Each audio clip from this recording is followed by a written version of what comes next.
is imagination. We are moving into an age of manifestation. Things become actually less material, more ethereal. The golden dawn is when we awaken to this new station of life. What you think becomes real quicker. Regain our imagination, regain our inner child, and let that inner child out.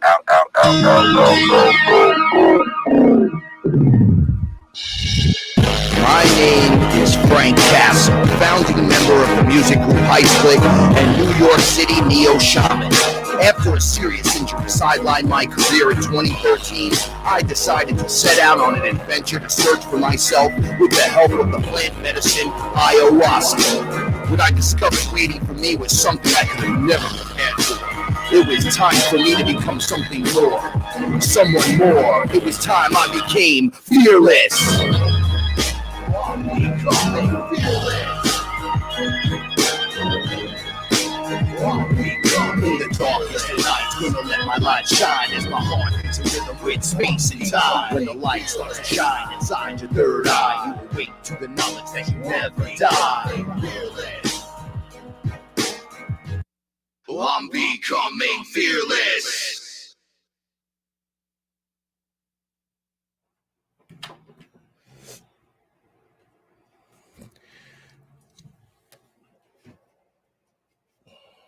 Put the fan on. Okay. Where am I? Hold on. Computer's doing all kinds of crazy shit. There we are. Dun dun dun dun dun dun boing.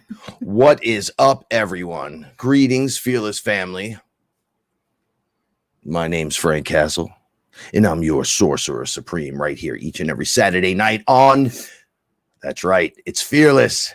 It's time to get busy, and I'm joined by my ethereal translator and co-host and very sexy babe, Paula Milo. Hey, everyone. How's everybody doing tonight? I hope you're doing good. We love you so much. We send you most positive vibes. Let's do a shout out. Turn down the volume. Let's see. How's that? Hopefully it's good. Stick with me. Everything had to be restarted again right before we went in. Of course. What's up, Ellen? What's up, KG? What's up, Sam? What's up, really? What's up, Peter? Higher frequency. Robert Hawley's in the house tonight. Everyone. Yeah. What's up, Kylie? Let's see. What's up, son? What's up, Nathan? What's up, Indigo? Willow. What's up, Willow? What's up, Michael? Greetings all. Lisa, how are you? Hope all is well. What's going on here? Uh-oh. It started. The family reunion. We love you as well. Thank you, Willow. I love the numbers. 12. Thank you so much, Willow. We love you. Now sending positive vibes to you. Hope all is well. Let's bring this camera down just a wee bit. There we go. How you doing? I'm hanging in there. So I noticed that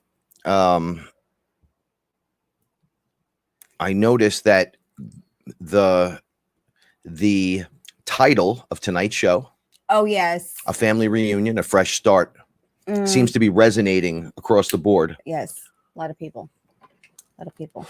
To my surprise, because sometimes I come up with this, the titles right as I'm just typing it up right then and there. I have no plan in motion. I don't even know what's up anymore. It's up from down, down from up. Remove myself from the distraction. So I have no clue anymore sometimes. And it freaks me out a little bit because I feel like maybe I should be doing more. Right? You? No, well, for the community and stuff.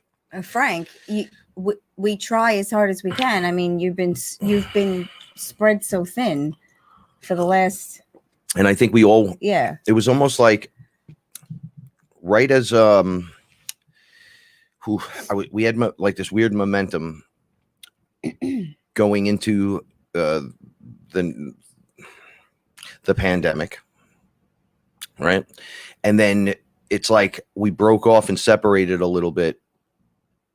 And I've said this week by week, I need time to upgrade myself. before I can start telling stories sometime on how the upgrade works and what's going on. It was definitely a time of discovery for a lot of people, you know, being home, having everything change in the matter of weeks and months in your life. Everything changed. So there was a lot of I have to say, everyone has been going through a lot of self-discovery lately, but everyone's been hit with this family energy recently. You know, we have a viewer. She's a very sweet lady. She listens to the show. She doesn't engage often, but that's okay. A lot of people just listen and hang around in the background. And I'd like to know if we could just send her love. Her son was in an accident and broke his back and damaged his leg. I mean, he got into a really bad accident. And, you know, if you guys could just send love. She's a fearless listener. I'm not going to say her name. She's a very sweet lady. And she won't ask for prayers, or she won't ask for anything. So I am asking for her if we could just send her love. Basically for her son to get better and to heal. He's absolutely got, you know, family and kids. He needs to get better. But yeah, this was a very family filled. It's very trying week. too. Like I feel like the last 3 weeks went faster than the entire summer. Like I feel like with a blink of an eye, it's already Saturday. I feel like we just did this. When you said it's Thursday, and I looked at you like, what? Yes. And the only reason I had to say it is because the garbage men are coming earlier and earlier to pick up the garbage. So if you're not out, if your trash isn't out by, you know, by 11 o'clock, 10:30, 11 o'clock, I was like, wait, that's you're for done. Tomorrow. Yeah, you're done. So like, you know, if like you're like, sometimes we're last. I walked outside with the garbage one night and the truck drove away. And I'm like, hey. Yeah. So if you're, you know, you miss it if you're late. But yeah, and then yesterday was like 2 days in one from the beginning. But you know, it's okay. Yesterday, I'm pretty sure it was yesterday, or geez, I don't even remember right now. Space, Jesus help me! It's either yesterday or the day before was the new moon. Oh, what I don't even know. So, I haven't looked at a calendar. So I just know new moons could bring creative energies and all kinds of cool stuff, whereas the full moon, for the most part, it's removing. Oh, because it's coming and going. And right? you know how I notice this? I'll note and I'll think the full moon's coming, and I'll say, "Oh, Goddess Kali, Mother of Destruction, looks like it's time to clear out again." And then I hear Shiva go, "Nope," and I'm like, "Oh, wait a second, it's a new moon. My bad. It's coming in." Shiva, what's up, my man? And he's like, "Well, I'm you, you're me. I'm you, you're me." I'm like, "Yes, I know. So, you know, bring it down." And then it starts to work. I have an interesting way of working with everyone now. I asked earlier because I know I've been cursing a lot on the shows, and I know it's not what it kind of used to be that way. I felt like I had a chain around my neck when I couldn't say what I wanted to say and be the person I wanted to be. So when I said to Source, "Hey man, I curse a lot," just like that. Hey man, like who talks to Source like that? Everyone's like, "Bro, you got to be super respectful." I'm like, well, it's me. So I'm talking actually to myself. The way you would talk that has an individual, independent thing going on that is all, and I am it as well. So when I'm like, "Hey man," and I feel shitty about what's going on, it's like, "Hey man, you don't gotta feel shitty about it." And I'm like, "Wait a second, you curse too?" And it's like, your curse words are just words. It's what you put behind it. Right. And I'm like, oh man. So it's just the intention. So I can just throw off any word. Yeah. He's like, "Well, why do you think God damn isn't bad?" Right. And then all of a sudden it's the most worst thing you can say. Intention. Right. So if you're like, "God damn it, you piece of trash," then you're all right. You're getting dark. Right. But you see a meteor or something crazy and you're like, "God damn." And it's completely different. So we are the ones with the power, putting it behind these interpretations of words and meanings and definitions that are all made up. It's just like a collective agreement. Like, this is a cup and we drink coffee out of it because it's what we do. "Oh, well, who told you that?" This is what I told my mother the other day, my father. I'm like, "So who told you that? Who told you the coffee was good?" "Well, I put it in my mouth. It was good." "Who gave you the coffee and told you it was good?" "Well, Mom told me." "Okay, Mom told you. Who told Mom the coffee was good?" Right. And then we worked our way ridiculously back to this to this thing. And I'm like, okay, but when sometimes they show you stuff and then they tell you, okay, this is good. Right. And then you're like, wait a second, years later, well, that one wasn't so good. The coffee thing was good, but who taught you this? Who taught you how to talk to someone? Who taught you how to react to someone? Who taught you how to use your emotions? Who taught you? We know who taught you how to write in cursive. We know who taught you 2 + 2, but who taught you how to do this? And my father looked at me, he goes, I can't believe you're talking about this right now. And I just jumped ahead for a moment to make this point. He's like, but I wrote you a letter, and the letter specifically about that. And I looked at him and I was like, oh, really? He's like, well, we learn things from our parents, and our parents are just people. And I'm just a person. And I said, yeah, and I'm just a person too. We're just human. Right. So where did you get your info from? And he's like, well, a lot of times we're repeating it. And it's not, it's a learned thing. It's a program. You've been programmed, and to unprogram yourself takes a lot of work and effort. And you don't even realize how far you have to turn back the clock. And that's when I just said, well, ayahuasca goes to the root, pulls the root, but that is all the reprogramming. No matter what happens. You and I are examples of that. We didn't get married out of college, have kids, buy a house, have our kids in Catholic school. We are the examples of breaking the programming, the two of us. We broke free from our families' ideals and ways of doing things. And it's like when they say heal your ancestors, I think this is what they mean. Yeah, because a lot of people don't stop to say, is this what I want? I have a good job, and I'm raising children, and I work 9 to 5, and I struggle to pay a mortgage, and no, does anyone ask themselves, is this really what I want? Am I happy with this? Am I happy doing this? And it's funny because this was a very family-filled week, because we saw friends and family this week, and I was having this talk with one of our friends, and he asked his friend, because he's in a position now where he realizes he's very happy. And I think for him, it was a long time, since he had felt that way. And I could relate, because I feel the same way. Being with Frank, everything is different.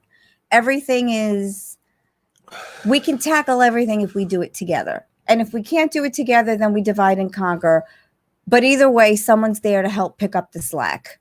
You're not alone. And I think so many people have felt this is just the way I have to go through life and do it. Yeah, I guess this is just the way it is. Because this is the way everyone always goes. Your mother does it. Right. Her mother does it. Right. Your great-grandparents did it, and so on. And it's like, well, maybe this one thing worked for like a generation or 10. But we're in like generation 400, and you're still teaching that, and that one's not good. It's not working for me, right? Yeah. Bottling up your feelings, calling me a pussy when I'm 3 years old. You don't know nothing, you dummy. It is that. That's all the programming. It all stems from that when you're a child, but it's now when you're an adult. Not. Are they going to make you? No. Okay. So it's not really asking. Is this, we build momentum, whether we realize it or not, whether it's momentum towards something good or towards something unwanted. You constantly are building momentum. But I don't think, thank you. I don't think a lot of people really ask themselves, is this really all that I want? Is this what I want? Like when you say, if you won the lottery, how different would your life be? And a lot of people, it's a completely different life than the one they're living. So why not try to get a little closer to what you want? Because so the lotto you would say, I'll try to play devil's advocate with you a little bit. So the lotto would make things, my life, just so much better. So ask me, well, what are you going to do with the money? What would you do with the money? Well, I'd buy a car. I'd buy a house.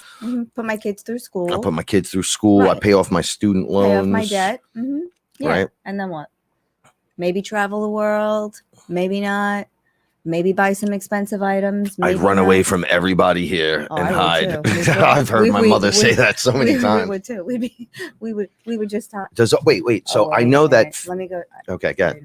So I know that it makes it a little bit better having the money. I get it, right? We're in the place where the money describes it, but you really need to get rich and wealthy. I should say wealthy, not rich. Within yourself, okay, because this is what they haven't been teaching us. They just but they just literally haven't been showing us the way, because they get somewhere along the way corrupted. I don't know where it is. I don't know when it is, but we all go through this one way or another. I went through it. I hear everybody that drinks ayahuasca, they go through it. It's just on and on and on. And my mother was at Woodstock, free love, 15 years old, acid, free love, and more free love. At what point did the boomers turn around and start ruining everything and go corporate on us? You know, corporate is a demonic system. I'm not going to lie to you about this. The corporations are a demonically built faction with function that and structure to lock you into stuff and to make you believe and think that this is the team and everything. But you see how fast I was the top federal inspector in this entire United States. For 6 years, you couldn't touch me. Okay. The minute I got hurt, they fired me. They were like, see you. So you don't matter. You don't. And yeah, I was there for 13 years. So they don't care. Maybe you do get a person that cares here and there, but the system itself doesn't. It's designed not to. It's designed to take from you and to tear you down, not to really lift you up. It's designed to bring others into gatekeeper positions. Okay. It seems like this is the right way to do it. But as we continue along, you realize that Coke and Pepsi have a little too much pull. Netflix has, they have a problem. They have a problem. And when you reach in and tear the heart out of the root of the problem, right, you find out it's all pedophilia. It's all in there. They're shuffling the money around. It's designed to, let's say, keep us here. And then all around us, choices. With the buildings around us in a circle. Constantly pretend ascending, taking us up, taking us back down, taking us up, taking us back down. It's a constant, nonstop. There's a little war going on right next to me. Come on. So what do we do to change the system? Is the best one we got? Like with our parents, is this the best system we got? Because there could be other things that are better, right? Less heart attack at 40 waiting to happen, more by the time you're 50. You'd have taught so many generations of children so many cool things, like everything from how to read, planting, meditation, everything good across the board that they don't teach. You know, I went to Catholic school. I still don't know how to write a check. I get nervous. Nobody ever taught. Like I've written checks, but it's been now so long. I haven't written a check. So you put one in front of me. I'm like, what is this? I'm pressing a button. I'm trying to hit like. It doesn't work. Like new systems are going to become developing out of these old systems, a new alternative technology to the systems and the place that we now reside in, because this demonic, satanic, I don't even want to call it satanic because it doesn't even fit that function. It's straight demons running wild, right? And we're watching them slowly diminish over time. And then you say to yourself, well, what's next? Like, is the world falling apart? Is it falling apart, or is the old ways falling apart? Once again, here we go with the dance of the destructor, Shiva and Kali coming in and wrecking down the old ways. Okay, well, we've all survived the full moons, right? And the new moons.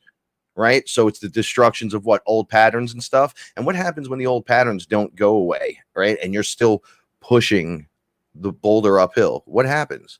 Well, the cocaine, it doesn't really get you high anymore. The alcohol doesn't really get you buzzed and fun anymore. No, it gets you drunk and sloppy and fucked up. Right. And the cocaine just makes you want more and more and more. It's built that way specifically. And two things I use, cocaine, I don't use them. What I mean is the metaphor. Cocaine and alcohol, two of the human-made things that they added extra little things in it to just wreck your system, right? And I'm sitting here smoking a joint, and they won't fucking pass me around the algorithm, but they'll have Tommy Chong with 1 million views, right? And they're all smoking on air and everything. We know why this is. So I'm just saying, I'm just throwing it out there just to let you guys know. We've been sitting at 13K views now for about 6 months, right? So we noticed the algorithm pushed away from us. It's not going to happen. Wait, tonight inside, instead of putting up any tag notes, if we want to do after the show, I'm just going to write cats. And see what happens. And kittens and puppies. No, you should write family. And family. Yeah. I'll write me familia. I'll write it in 12 languages. No, we won't. So we're breaking the system slowly. And that's what we are, system breakers. So is the way that you got us here wrong? No. Do the things you do, some of it, you know, may have done wrong to someone else, may have wronged yourself a little bit, but we didn't know any better. But now we're beginning to know better, right? So we're beginning to buck the system. Waking up. And the others that are in the system that are right next to you are like, what are you doing? Don't rock the boat. What are you rocking the boat for? Why are you rocking the boat? And it's like, well, maybe this isn't good for us anymore. I can't speak for you, but I can speak for me. But that's a good way to put it. This isn't good. This doesn't suit me anymore. This isn't good for me anymore. And that's all that needs to be said about it. I don't feel this is good for me anymore. Period. Indigo, thank you so much. We love you so much too. 777. I love that. Yeah, for sure. And it's funny you say filling the void in my life. I taught a few times this week during a few lessons. I've spoke about looking like Swiss cheese when I was under Aya. Like these things would pull stuff out of me and it looked like I was just all massive holes. And I'm like, that's all my stuff, man. It's like the void. What do we fill the void with? Love. And then Aya just looks out at me and I'm like, Mom, this isn't going to work for me. And what do we fill this with? Because it's empty. Like it didn't look like it would come back together. And she was like, no. And then it was like pink and red. And it was the most beautiful, just fills those spots immediately. And I go, oh, I'm lighter. And now I'm lighter. And she's like, you are the spirit that rocks this thing. And those things that are coming out, that Swiss cheese chunks that come out, are shit you don't need, Frank. Right. So when you're like, I'm holy, you took stuff. Do you remember everything that you had in those spots? And I'm like, well, yeah, I know what they are. Right. Are we stealing your memories? Are we reprogramming your mind to forget that you were a baby and you like G.I. Joe when it first came out? Are we taking that from you? Do you still know that all issues you've ever had with your dad, are they still there? I'm like, well, I could see them. They're just not, attached to me. Attached to you. Right. Why are you carrying 300-pound backpack? Because you don't need it. Up a hill. You don't need it. You can't take while that trying to with row you. a boat with square wheels. You can't take it with you. You don't need it. Fill that void with love. Love. Just love yourself a little bit more. Love yourself a little bit more. Really, really, thank you so much. Sending you positive vibes. We love you so much. It's like ding, ding, ding anytime. You're so cute. It's like a slot machine. Look, slot machine, bing, we all win. But we all win because it's the lottery. Check it out. If I throw you in the middle of all your problems, lotto winnings, right? It will help pay off the bills right at that moment, move you into another position. Possibly. Hold on. But what if you're the problem?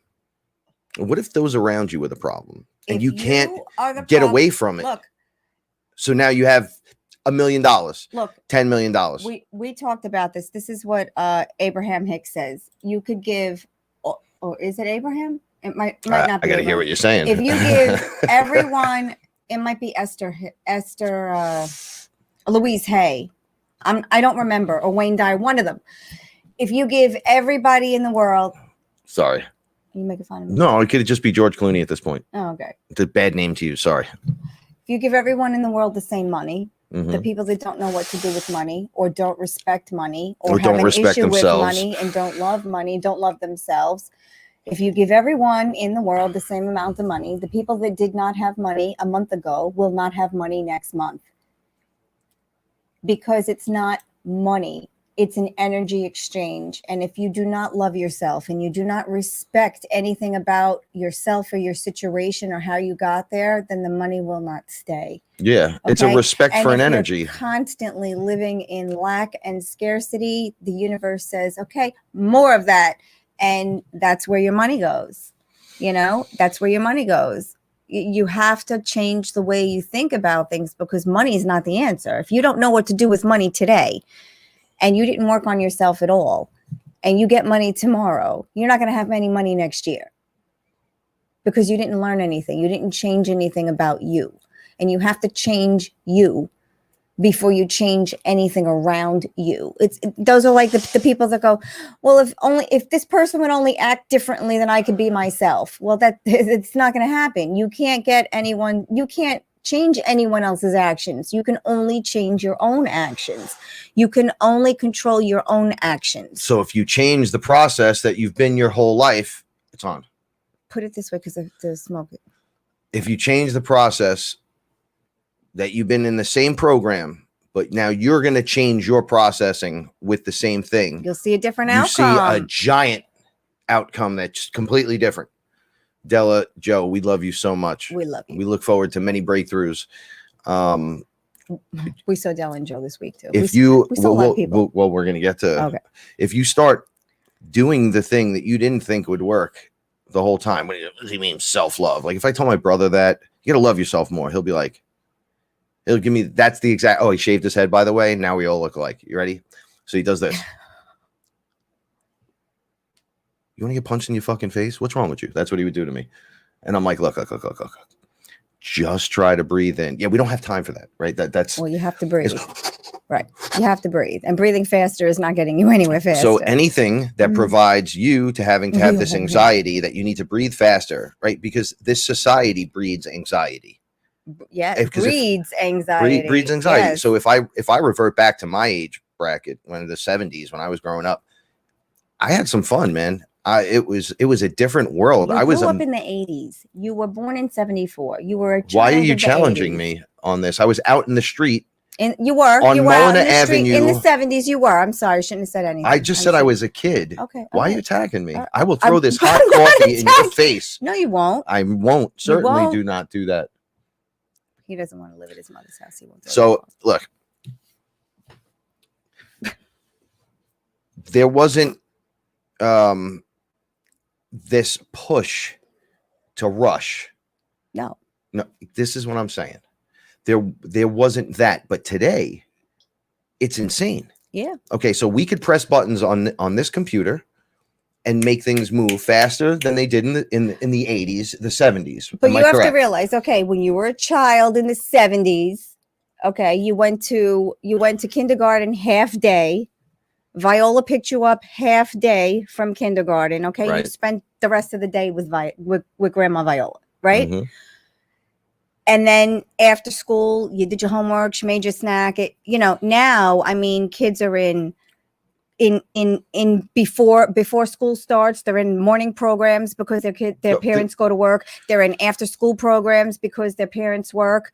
They're doing so many activities. Okay, it's more than a 40-hour week for a kid in school. Like think about it. Oh yeah, for sure. Sports, clubs after school. It's ridiculous. It's like when does your kid just get time to chill?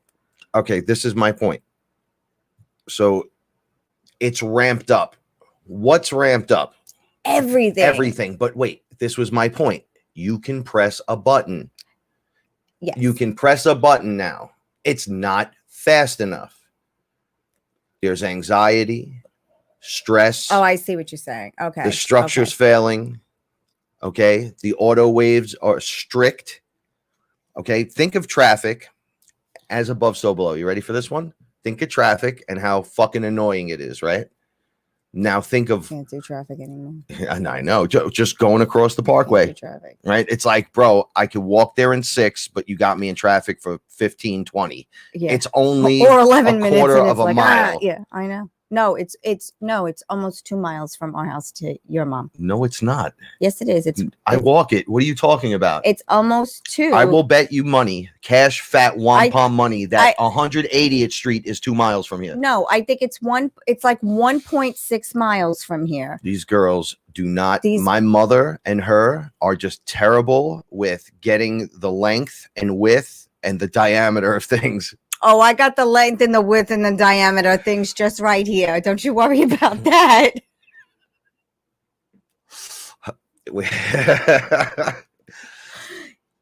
It's over a mile because it.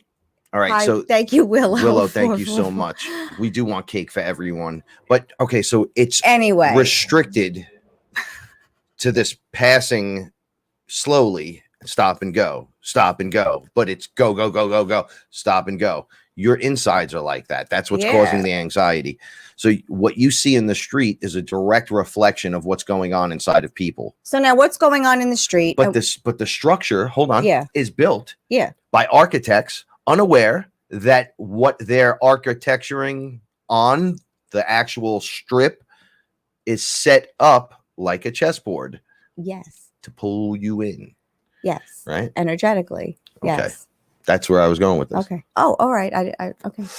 We're in teams of competition against one another. There can't be they tell you could all do it, but then try selling a t-shirt right now. You go try to sell a t-shirt without $40,000 or $10,000 in ads, to get people to actually show up.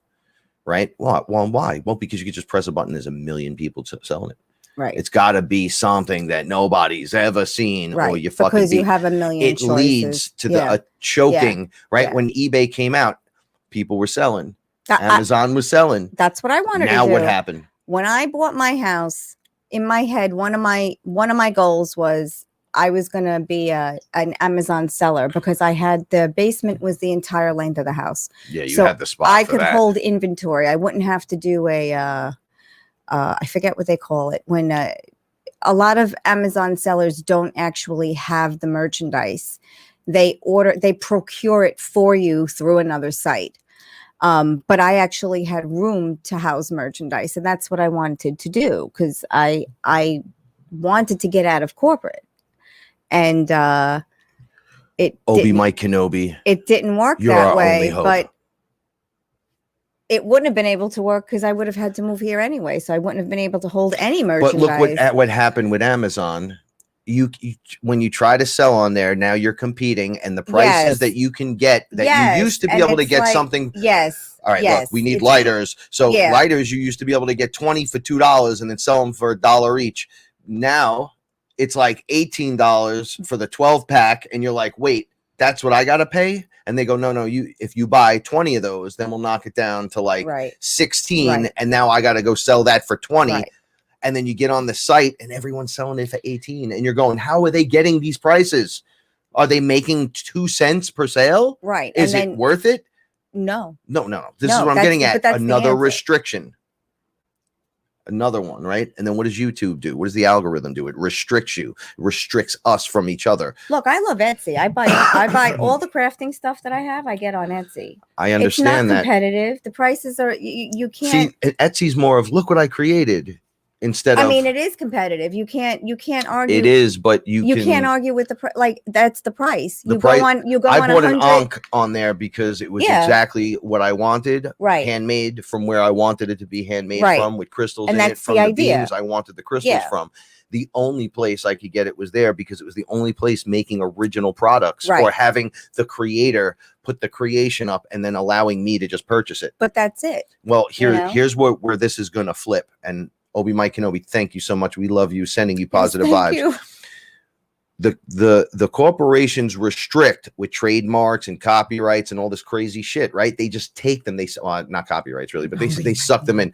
I just remember what I went through with the Heist Click comic. Before we were Heist Click, we were the Heist.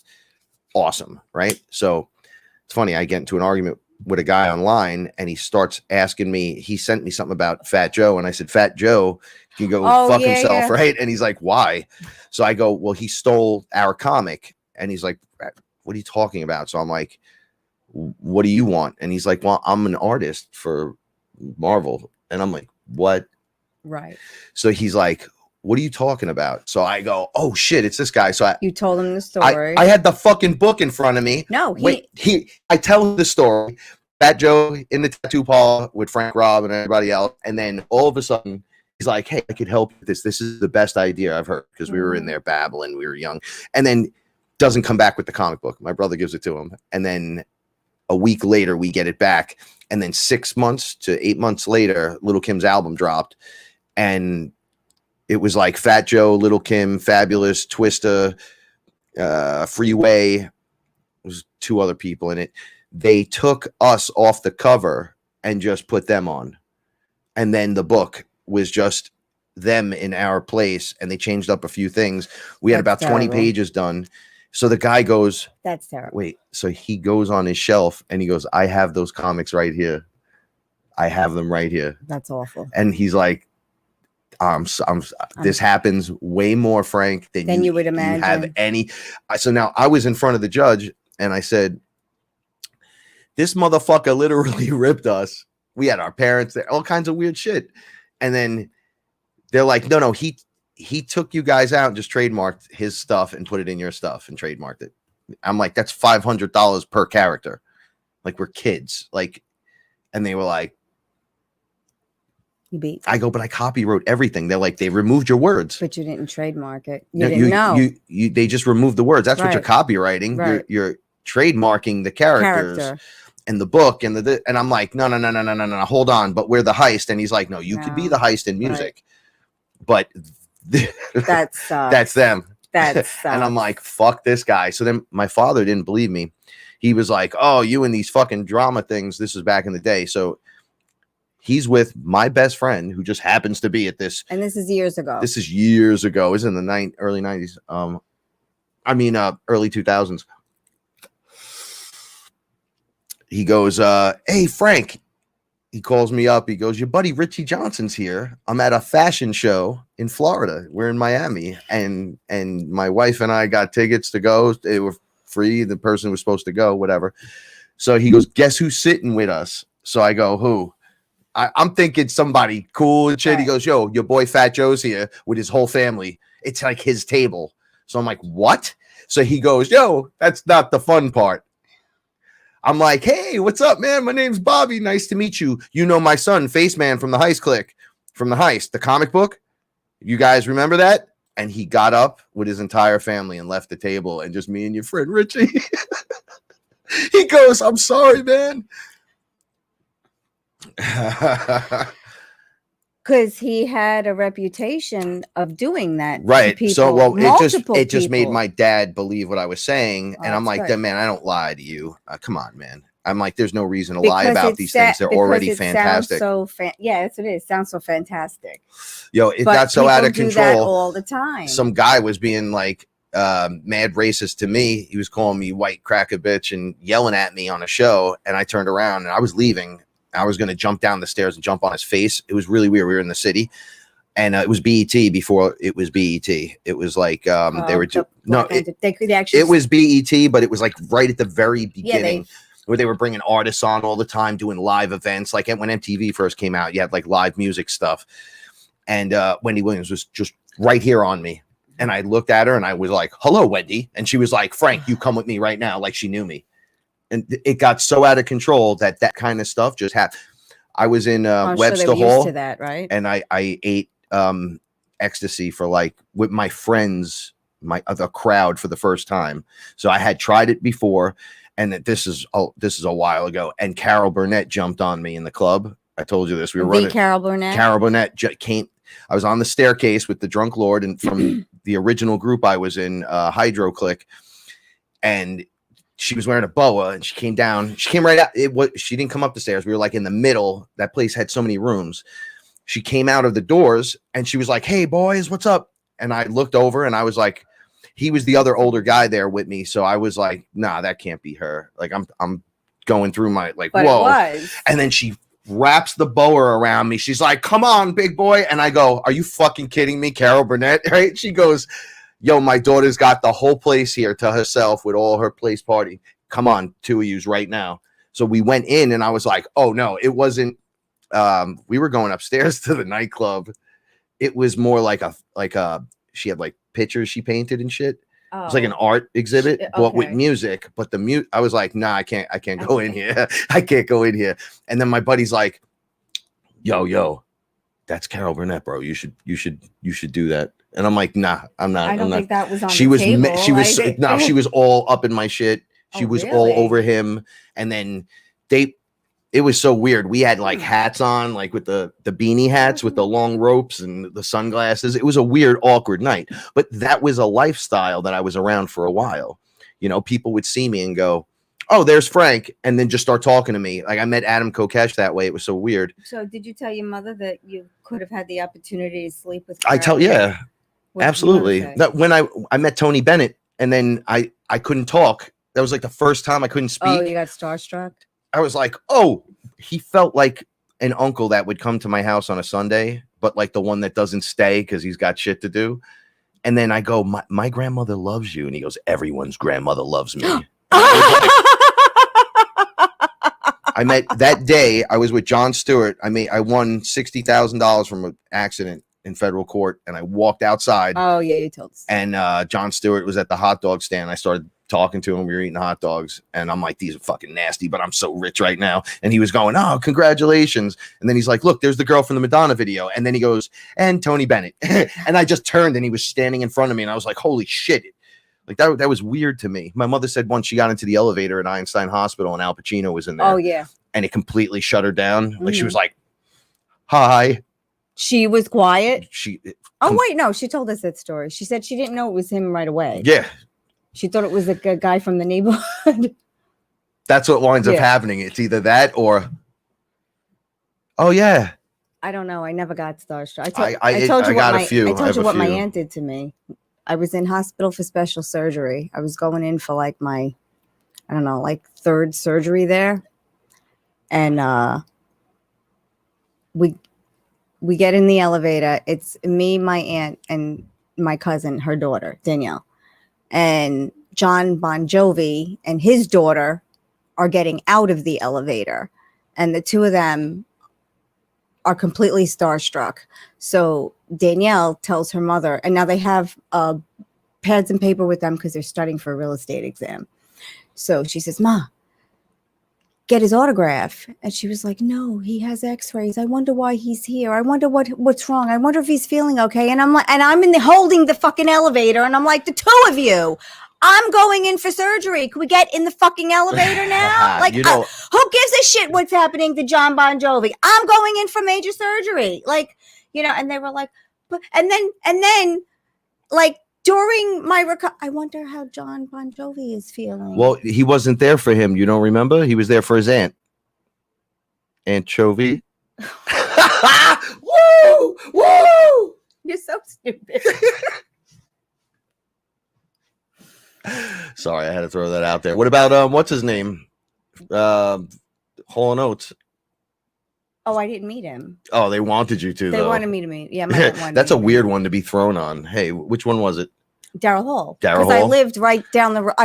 Wait. Hall was the good-looking one, right? The other one looked like yes, the black curly. yes. He actually owns a farm. We should go to his farm. I don't remember. You got to watch the show. So Daryl Hall lived in Pauling, and I lived in the town of Patterson. And Daryl Hall had the shut up. Daryl Hall had the nightclub Daryl's House in Pauling, and I took my aunt and uncle there one night to see a show. We had dinner, we saw a show, but he wasn't there. But all the people in the restaurant said that when he's in town, or when he's here, he'll come down and like jam with the local, like whatever local band he's having play. So I used to do food shopping in the You used to purposely go food shopping where? No, shut up. So again, I lived in Patterson, but Pauling was the next town over. So I would do my food shopping in the A&P in Patterson, or I would go to the Hannaford. What is wrong with you? I can't. I think it's funny. It's a funny story. Right now, this show could be Daryl Hall and Paula Milo. and what would it be called? The show? Daryl's House.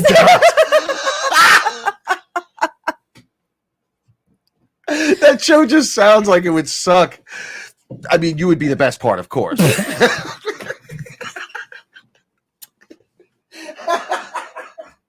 You're so stupid. So I would go food shopping in the A&P in Patterson, or I would go to the Hannaford. But if I went to the Hannaford, I went to the Dollar General. I did a lot of other shit up there. So sometimes I would go to the Hannaford. So when I used to talk to my aunt on Saturday mornings, I would usually call her before I went food shopping, or like, you know, right before I got in the car. And she'd always tell me, remember to put lipstick on before you go into the Hannaford. You might see Daryl Hall. And I'm like, Antoinette, isn't he married to like the same woman for a very long time? She goes, you never know, just put lipstick on. And I'd say, okay, Antoinette. And I'd just say, love you, and hang up. There's an alternate timeline right now where it's like, weird, so weird. Hall, Oates, and Castle. And you're our manager, and there's like this weird thing going on. Don't forget to put on lipstick. Multiverse. Don't forget to put on lipstick. That shit is funny. Yeah. Meanwhile, I would run in the morning, so I'd like brush my teeth, put my hair in a scrunchie. I don't even think I'd brush my hair. I'd brush my teeth, put my hair in a scrunchie, get coffee, and go. So for all you guys that think women are all that first thing in the morning, whatever, you just heard it right there. They're just regular people. Go out and talk to them. They still haven't showered. They're going for the run. I gotta do it. They're in Starbucks like I don't have time to talk to you. Like the rabbit from Alice in Wonderland. Running so late. Could you grab the window? Yeah, sure. Like pulling herself through it. Are you being she looks like Freddy Krueger when he's trying to come through the TV, and he's just pushing through. Yo, so you're out of touch. You're out of time. Absolutely. Yeah, Hall, Oates, and Milo. All right, let's stop talking about it. No, I know we kind of went off on a tangent, but it's kind of a family thing tonight. So well, it's a family story, so it fits in. It all fits. Yeah. Yeah, you're part of the family too. All right, hold on. I gotta sit first. All right, come on. What's the matter? Come say hello to everyone. Come over here.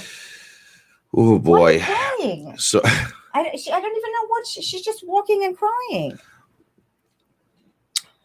So yeah, Nick's right here. Like, so this is the choke point that I will go back to. Oh, we're going back to normal conversation. Yeah. Well, yeah, because that's what we do. Okay. So well, it's not. Is it the normal? Yeah, I guess it would be normal. In the bizarro land, it's completely normal. Okay. Hold on, I'm gonna sip this and stare at you. Lovingly? You look like you don't trust me. You're giving me these. Stop projecting on me. You look like you want to give me $50 right now. So some of the things we do to back ourselves out of the situations. Yeah, Della, that would have been crazy, right? I could have been doing the Carol Burnett show. That's right. Or you could have been doing Carol Burnett. I would have been holding her pocketbook while she's taking pictures. Do you think she would have been getting in bed? No. Really? I was talking to Dom about that, and I said, another older lady. Not that old. What are you, nuts? Didn't you though? Wasn't there an older? She was like 40, and I was like 20 something. Oh, wasn't older than that? No. Okay. You must be thinking of the other Frank. The comedy club lady, I thought was older than that. Oh, I didn't date her. I just hung out with her. I said sleep with. I didn't say date. Oh, it got specific really quick. I hung out with Andrea Dice Clay, so she's like. So you slept with her. I hung out with her. You hung out with her. You didn't sleep with her, or you don't want to say. You're a gentleman. I'm sorry, I shouldn't have said. So, what is wrong with Paula this evening? I don't know. Glad you find that amusing.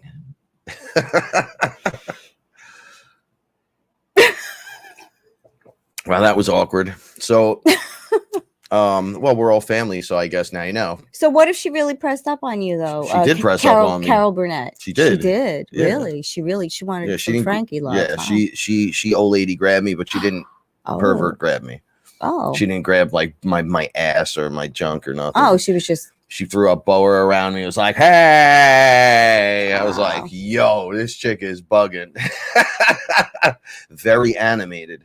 So we're gonna keep going back to this, huh? No, I'm over it now. Okay, so the system of control is just trying desperately to keep us locked into place. So the programming that we receive. Also, when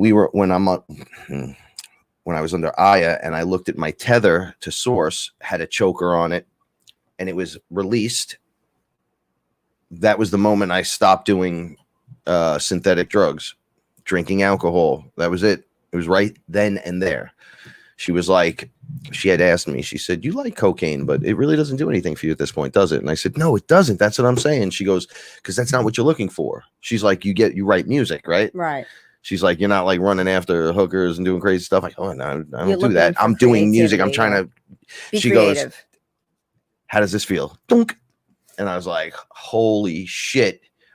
The energy that came in. I'm like, well, who put that there? And they're like, well, you put it there, but they teach you how to put it there unintentionally. Oh, I agree intentionally, but unintentional to you. Like you have no clue you're doing the damage to yourself. Oh yeah, no, I totally agree with that. I totally agree with that because I was listening to one of JCK's videos. Mhm. We were at your mom's house. That was an intense. Yeah, we were in the video. we were in the tent. We had such a lovely night. We had like a date night last night, and we were outside in the yard. And Frank put these twinkle lights all over the yard, and in the tent it looked beautiful. We had the dog with us. That dog didn't go to sleep at all. Oh, Lady Grammy. It looked beautiful. We had the dog with us. We had the lights out. We were listening. We were watching the iPad. So I was watching her video. We were watching the iPad. We became our parents. Oh! It happens. What are you gonna do? This is what I got. So Did you send me the text message? We were pop and dog sitting in this. Shut up. So I was watching JCK's video, and she was saying, and I don't even know if she knew. It was the video where she was talking to one of the elders, one of the Aboriginal elders about the lost generation. And she said he kept poking her like in her forehead, and it hurt really bad behind her nose and behind her eyes. And I don't think she realized he was opening up. She knew he was opening her up so she could have this vision and she could see. But I don't think she truly realized yet what he did for her. He opened her pineal gland. He allowed her to see more than she even realizes. They can see that you're not like you're having a hard time. Right. But they choose you to be a messenger and to deliver words. So now they're going to give you all the tools you need to do that. And that's exactly what he did for her. I'm not even sure that she's aware of that because everything is happening to her so quickly. I mean, God bless her, but she's handling it really well, but I don't think she's even had time to realize what a gift he truly gave her, because that will help with everything coming. The fact that he took time, he kept doing it. So she, she would open up. And, that's a beautiful thing because once you see, you can't unsee. That's right. And the chosen messenger being one of the people, when I say we're all, it's you've been the beings already, the other guys, you've been in the tribe, you have it in your DNA. It's specific to the area that you're living where they can activate it more readily and easily because this is a giant heist planned at the highest level. But down on these lower levels, it's like, listen, fam, you need this info right now. Tap, tap, tap, tap, tap. And you're just like, what the fuck is going on? That's what he I'm waking did for up. Why her. is it me giving you the message? And what do you mean I'm one of you? And it's like, look, guys, we're part of this. Balls to bones. That's your contract. That's what you're here for. Right. That's why you came back. You ever see someone rocket into the moon? JC's doing it with truth. Just truth. Not on purpose, not on. They're giving her a message and they're asking her to deliver it. And that's all it is. They're asking her to deliver messages. So we've all, like, she's very specific. She has very specific stuff, but we've all been toting the party line when it comes to the demons, the portals, the different densities, dimensions, the different ETs, right? Like here it is again. dropping right in your lap. So so this is how they were explaining it to me. Who do you need to see? You need to see, you need to talk to Ra, or you want your mommy, right? Or you want Shiva, or you want JC, you want Frank, or do you want Paula? Who do you need to hear to get you activated and into the game? Because that's where this is coming from. That's why it happens. Everyone that's like, give me uppies with the information, but then just going to the next set of information, the ones that unlock within the information and don't need to move any further because they become the information box. Then they start looking out. You'll hear things like, because we did this a lot, where I have no background in any of this stuff, and then I have to Google stuff after my Aya experience because I jot down a name spelled symbolically. That's what like I'll write it in chunks. Yeah, and then the you way look they it up. say it. That's what she did. Remember when they did it with you? Yes. It was like a giant name, and then it ended with Irma. Well, what about all the Egyptian stuff? And I can't even remember how to say it. Remember, when we were still in my house, we got the laptop out after that, and we were looking up all that Egyptian stuff, and we were like, "Oh my god!" I'm like, "Who's this?" Yeah, I was like, "This is what it looked like. This is what it said to me. This is what went on. I have no clue who that is. Let me describe exactly what they look like to you, and then move on from there." And then I started to uncover all this stuff, but as you're uncovering, like you're learning, like, well, you got to meditate. And I was drinking ayahuasca and doing all kinds of stuff. So I'm opening right there. So I'm asking the question, and it's boom, boom, boom, boom, boom, boom, boom, boom, boom, boom. Then the next thing I know, I'm on air with Chris, and then George Cavazos is talking to me, and Dennis McKenna, and all these weird characters. And they're like, wow, you're just guys are blowing past us, huh? Yeah, but you're doing all these interviews with other people also. And I think they're waking up. Paved the way for us to be able to do this. No, well, they did for, I think the first person did it for the next person, on and on and on. But now we're in such deep territory where it's like that last bit of the pool where it's like, look, guys, it's real. Yeah. And then it's just going to be there. Right. So we're exploring the pool and going, or the high grass, and we're chopping the grass down in the area going, okay, I see this. Can you see this? And from the other side of the grass, he's explaining whatever he's explaining from his level, and I'm trying to explain mine. And pretty soon when that grass is cleared, it's just real. Sure. Because that's what happened. What's left? What's left is the truth. After. There's nothing. It's like you're shaving a really hairy elephant, and then you don't know what it is because it's that hairy. And then when it's undone, you're like, oh, this thing was just a big, giant, hairy elephant that looked like Chewbacca until we shaved it. Well, we've been telling you the whole time it's a giant elephant. You didn't believe it. But you didn't want to believe it. You had to wait till it, showed up in a UFO or walked out of a portal, or chained to the bottom of the Vatican with a giant demon named Baal and all this crazy stuff. We talked about this. We've all been there. Yeah. And then it's like, who do you need? And then Source gives you who you need. Right. Right. And so she's awesome. She's got messages to deliver, and she's doing just that, and if people don't understand it, then that's okay. Then it's people that are hanging not meant for you. If you don't like what I'm saying right now, it's not meant for you. They lose friends. Family. Yeah. They don't make money. You think they make money. TV doesn't give you money. Forget that shit. You have to do your own stuff, and it's a lot of work if you're already busy living a life. And that's not what this is about. This is about helping people wake up. I've always said this, guys. The information is free, man. We got to give this. This is how we help win the universe, the planet. Win. Yeah, I'm speaking directly to those who understand what I'm saying. Get up and let's do this. Yeah. Right? We're right here. Yeah. We're all right here. Stop toting the line. Stop playing on the middle line of the fence. And to the bottom? I didn't do anything to it. Okay. All right. And stop and get in the game, right? By getting off the game board. Oh, I like becoming who you are. And lighten this place up. People still ask me, how are we going to save people? And I go, you have to save yourself. First. Just save yourself. When you're buoyant, people are going to dive on you. Yes. For that buoyancy. Yes. The better you get, the more buoyant you get, you could just be like, hey, come over here, come over here, come over here. Right? But until then, you beat. You can't fix what you didn't break. You can okay, so if I told you better. Your brightest, okay, so we're all creator, right? And we all have that inside of us. And we all have this individual piece of that that's going to come forward. Okay, so do you not think having 100% you on the board is best for this planet? All right, if I was Space Jesus, if I became Frank / Space Jesus Horus guy and just transformed in front of you, that's cool, right? But what if I told you we can all do that in our version? Don't you think that's better than just having Frank do it? Unless you want that. I don't want that. I don't want that. I can't save people like that. What do you want me to do? Run around and take down establishments? Is this a comic book? No, transform. And your space around you transforms. You're the projector of the stuff that's inside of you.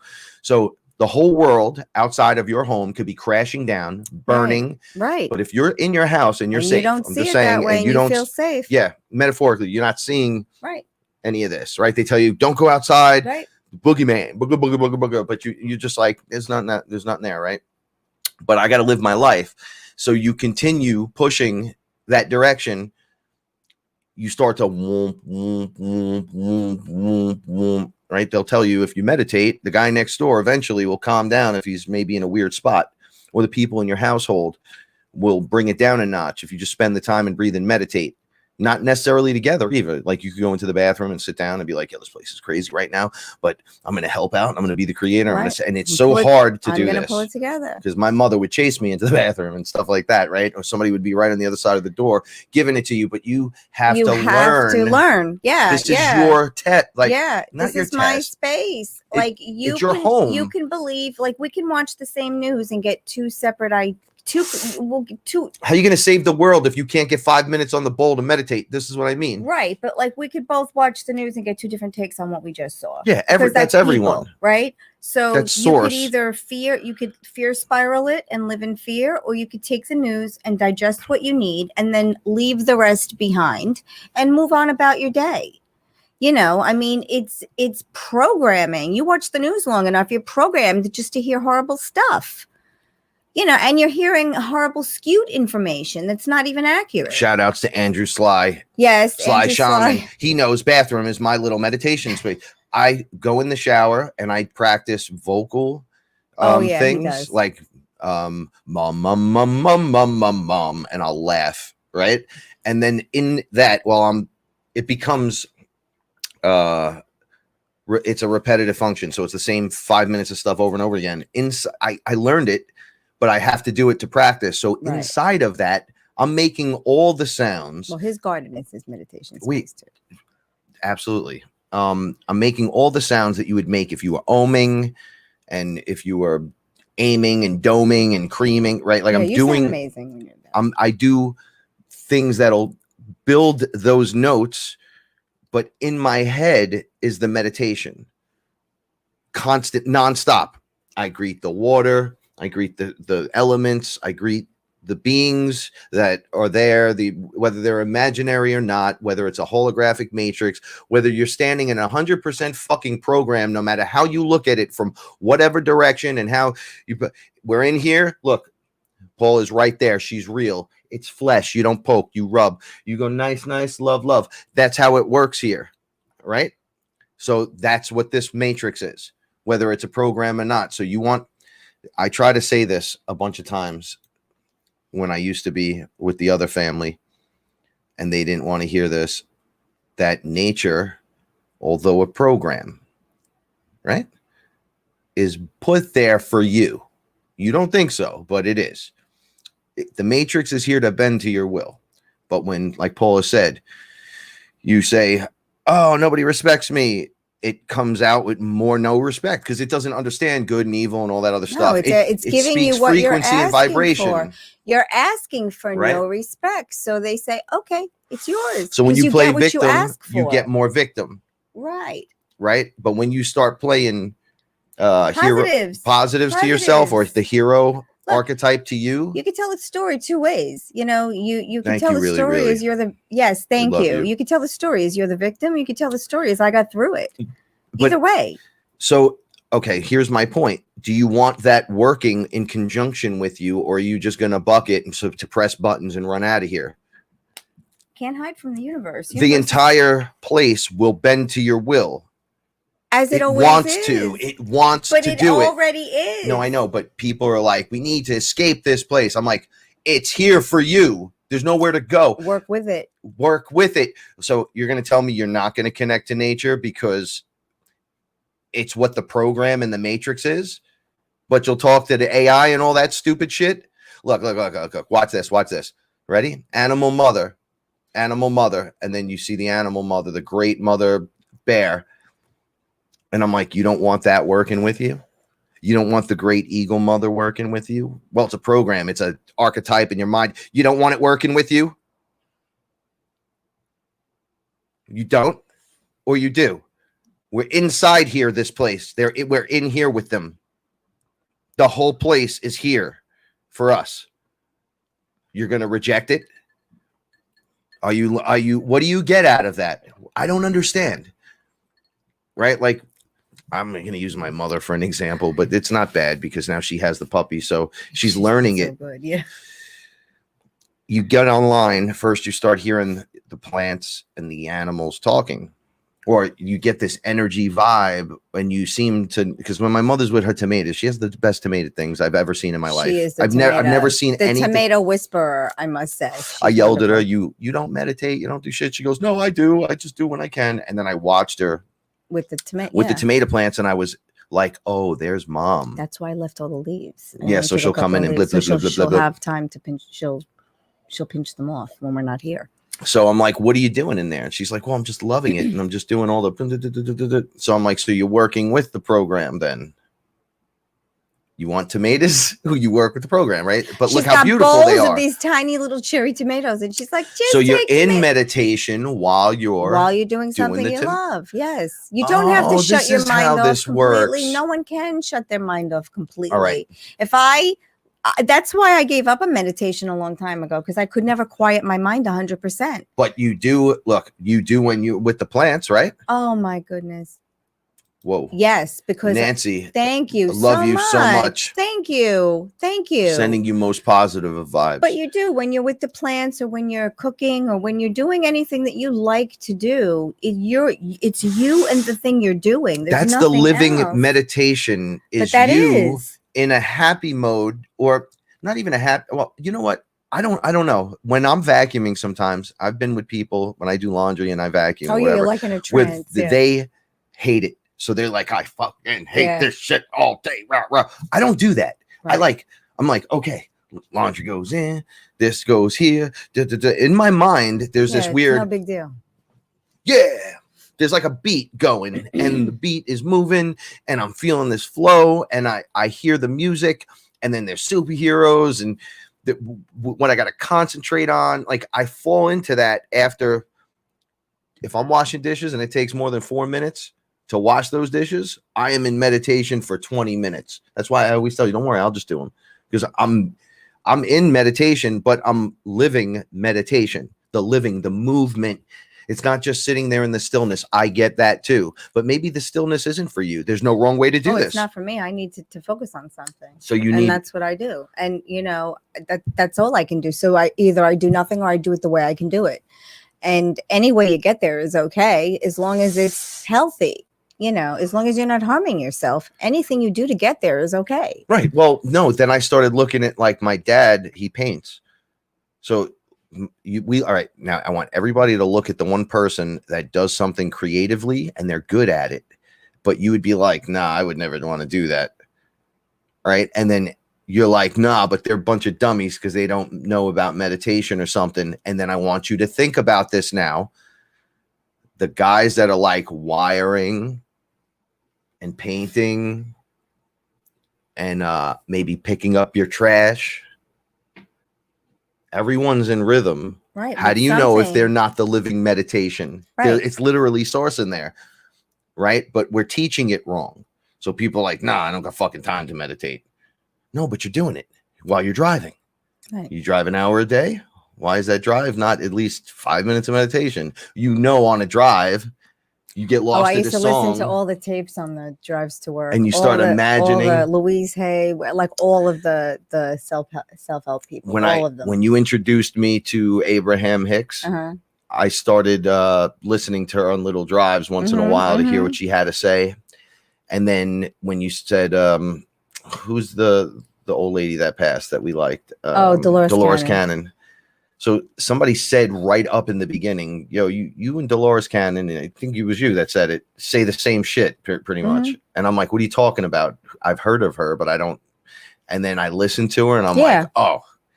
She just takes a long time to tell a story because she was an old lady. She was an older lady, but it's a different generation. They had a different way of telling stories. She's not in the hurry up. No, she wants to just tell you the fucking story because there's the parable that she tells, the story is told at this pace. Right. Aaron would have to listen to her at 5 times speed. Right, because it's too slow for him. He can't take it. But that's the generation they come from, where today New Yorkers would be like, are you fucking kidding me?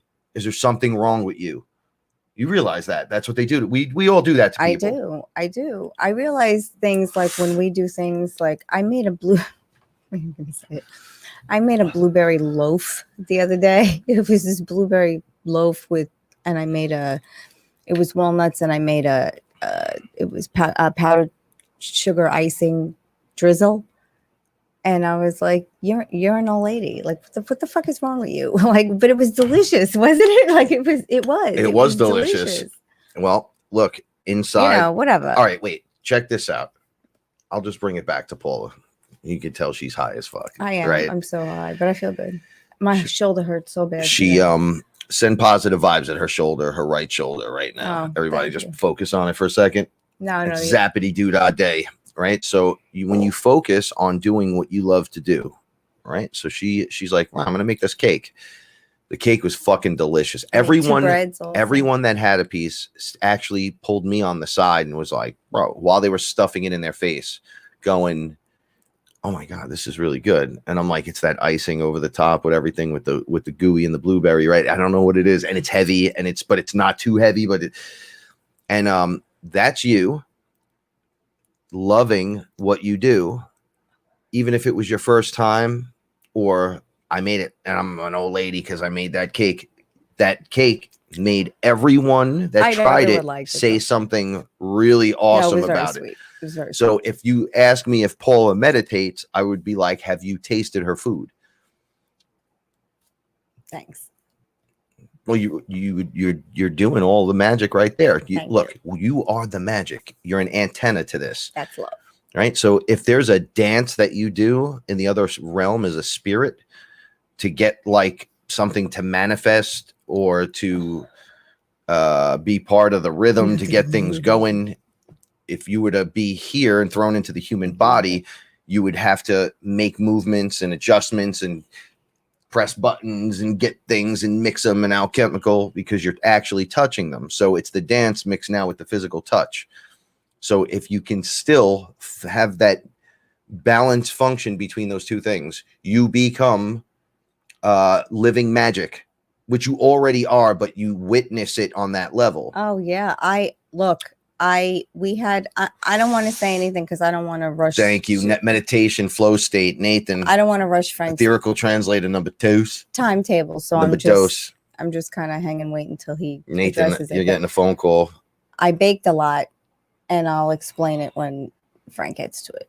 Yeah, getting shit done.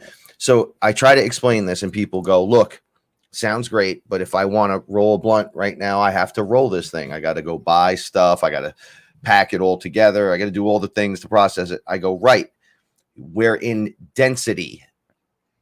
It's dense. It's thick here. Everything's physical. How is it that the ETs could walk in here and slap me around and stand in front of the table? And then they're literally going, oh, and wait till you find out none of this is even real. It's not even here. Right. And you're like, wait, what? And then boop, and you're on the floor. And then you get up and go, why does everything look like a blueprint? And they're just walking around in it like, ha, ha, ha, you can't do nothing to us here like that. Oh, like that. That means, you know what that means, motherfucker. You just fucked up. You let me know information you probably shouldn't have let me know because I'm going to be running through there naked one day and you're going to get my wand right in your ass. Okay, that means it's physical. That means we're perceiving something that isn't 100% real, and you guys are standing in this place physically, running around, and then can just do something, and now you're physical here, but you can see us the whole time. That's very confusing to say and do, but that's what's going on. And they're like, yeah, you guys are basically dummies. Oh, no, we're not dummies. We're not activated. We're not slaves anymore. So I could run around in this joint.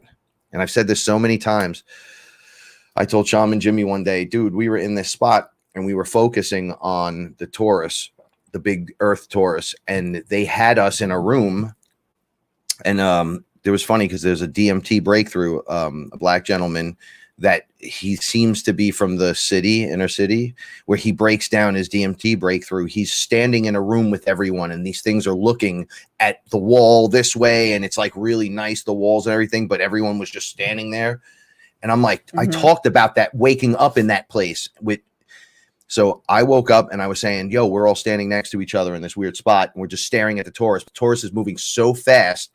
And all those each one of those little boxes was like a projection that everyone in the room is in, but they're all going at once inside of a Taurus. So it's moving like, and it's coming around with the energy. And we're just like this.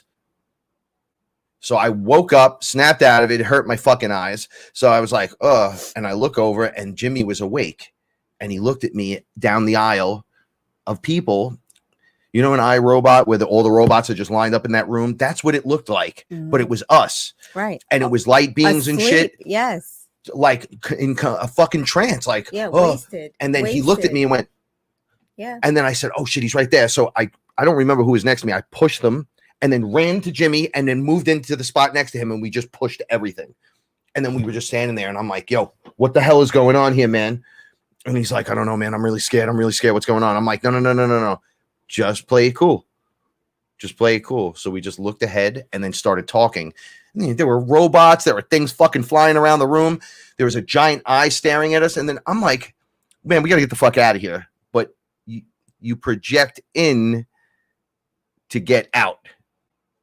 So I'm like, the place looked really nice. For as much as the slavery thing, were we trapped in that room? Or was that the projection room that you look... But is someone controlling the projection now? You don't know. Well, we know who was trying to. Someone was. We know the reptilians and all their friends. That whole cabal system. The humans, for as much as they're a part of it, they're like last rung on that list throughout all the ones of control. And I've been in the room, the cathedral, the trap in 4D, where you're looking around and you're just like, there's no expansive truth in this room. There's nothing to expand out and into. No, it's like people that don't want to progress any. They just want to live in a bubble with their head in the sand. Well, because it's exactly easier. As they're told. I want to chew the steak because it's yummy and delicious, and my brain tells me it's delicious. My brain does tell me it's right. Delicious. But if I wake you up, you're going to know the truth. That steak's going to taste different. I am woken up. And it's going to be remember, I used to have nightmares in the beginning when I met Frank that he was going to ask me to become a vegetarian. And I used to literally have nightmares and wake up like upset because we would have to break up because I don't think I could ever become a vegetarian. And thankfully, he has never asked me that because I'm even nervous talking about it. Okay, check it out. So when I was under 555, I love that. Free Energy Mobile, I love you so much. Sending you most positive vibes. When I was under, and this is why I was questioning who I am or what I was in this planet prior to me, or not. I mean, in my lifetimes here on this planet, because I said, I don't like the thing of eating meat. I was telling Aya, like I was going over all this, and then they were showing me the guys that do it differently, like the Jewish deli. And they were like, you could eat that meat, no problem. You could eat this meat over here too, no problem. And I'm like, so I got Gina Jin, shout outs, I love you, we miss you.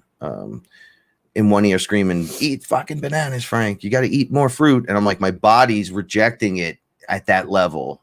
Like, I don't take like little poops. They're like giant donkey shits. I know you're small people to me. Like I'm a big 200-pound guy, right? A fucking banana only lasts an hour, maybe. I'll eat 60 fucking bananas a day at that level. And she's like, you got to eat the fucking bananas. I'm like, I need one steak does 3,000 bananas to me. And I was like, yes, it does for you.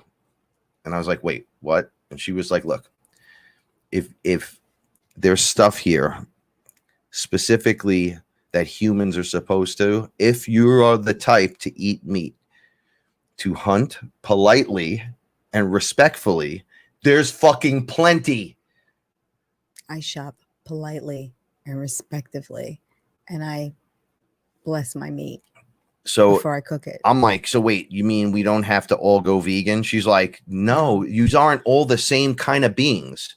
Your DNA is activated in certain areas and you're like a meat eater and you need it. Your body's transforming into a fucking light being. You need meat. I'm like, well, how are these vegan based guys doing it? They're these bodybuilders. They look great. They're like, look. They're activated that way. So that's why their body looks like they're on steroids while they're or super lean and they're ripped. But let me show you all these other people that look like fucking heroin junkies because they're not eating meat when they're supposed to, because they're not getting what they need. Yeah. And they showed me all the, dare I say, the pussification of the men, where they were weak and frail. Well, and then the women were like lacking. Yeah. Everyone was lacking. That's what I should say. Yeah. So I don't have to describe it, but everyone was lacking. And I'm like, well, I felt like that at times. And I felt like this at times. I was just pointing, going, but I was a mixture of this and this and this. And they're like, yeah, you can't be. You need to regiment and get into this, but you got to be hyper respectful. So I came back from that Iyer thing. Like they told me I could go to Epstein's Deli. I'm like, I can't believe this. I love it there. I want to go there. I do too. Okay. Now I want to go there now. Maybe tomorrow. Son of a bitch. Maybe we'll go tomorrow for lunch. Maybe we will. Yeah, that'd be nice, right? Right. We could hit the Christmas tree shop too. Just what I want to do. Bed Bath & Beyond and Home Depot, and then maybe a little brunch. That was from a Will Ferrell movie. We're not going to Bed Bath & Beyond and Home Depot. But we do. Nothing's probably happening. No. Whatever. Right. So I'm just throwing it out there that everyone's their own thing and has to make their decision. You might not be, everyone in your house could be vegan and you could be the meat eater, or reverse. Right? Word. It's okay. So every person that feels like they're the out one in their family, I guarantee you're the light guy ready to explode. Yeah. The black sheep, as they would call it, of the family is usually the one pulling in everyone's demons out of them. It's usually the master spirit. Yes. Right? And is just breaking down because, once again, society, corporate society, and structures and institutions, and basically bullshit, drama, bullshit, drama, bullshit, drama, bullshit, drama. And it's not about that. Like you would have to argue with the sanitation worker who's got 3 kids and needs to make the truck every day so they can have PlayStations and all kinds of crazy shit, that it's all about relaxing a little bit. But what does it take to get you to calm down? And I found out last night from my brother, who just got back on the job after hurting his back. He has the opportunity to make $70 more, but the $70 at this level turns things into this. So I understood what he was saying. I was like, oh, that was a pretty good check right there. Just adding in that little bit kind of tilts it into your favor. Right. And then whoopity gravy. Right. So then the guy goes at his job that's been there literally 22 years, looks over at him. And he goes, yo, so what's your body worth to you? What's your time with your kids worth and your future worth to you? And he was like, what do you mean? He's like, okay, because you're here every day now. You're back and you're back. Is it worth, because you got to go out on the truck. You know what it is on the streets, right? It could cost you your life at any time because it's just life. What it is, yeah. It's just what it is. And then it's $70 where you can just not do that and go home and be home in 3 hours. So what is your back worth to you? What is your arms and legs worth to you? What is your being able to have sex with your wife when you're 50 worth to you? Is it worth the $70 that breaks you down, or should you just go home, get a good night's sleep, and have breakfast with the kids and then go apple picking? What is it worth to you? So he was having this choice in front of me. He's like, because it could be this, it could be this, it could be this. And I'm like, yeah, but that's only $100. Like, I shit on $100 because I if it's 100, so you don't hurt, here's 100, and here's another 10, just so you think about it next time and buy yourself something cute. I don't know.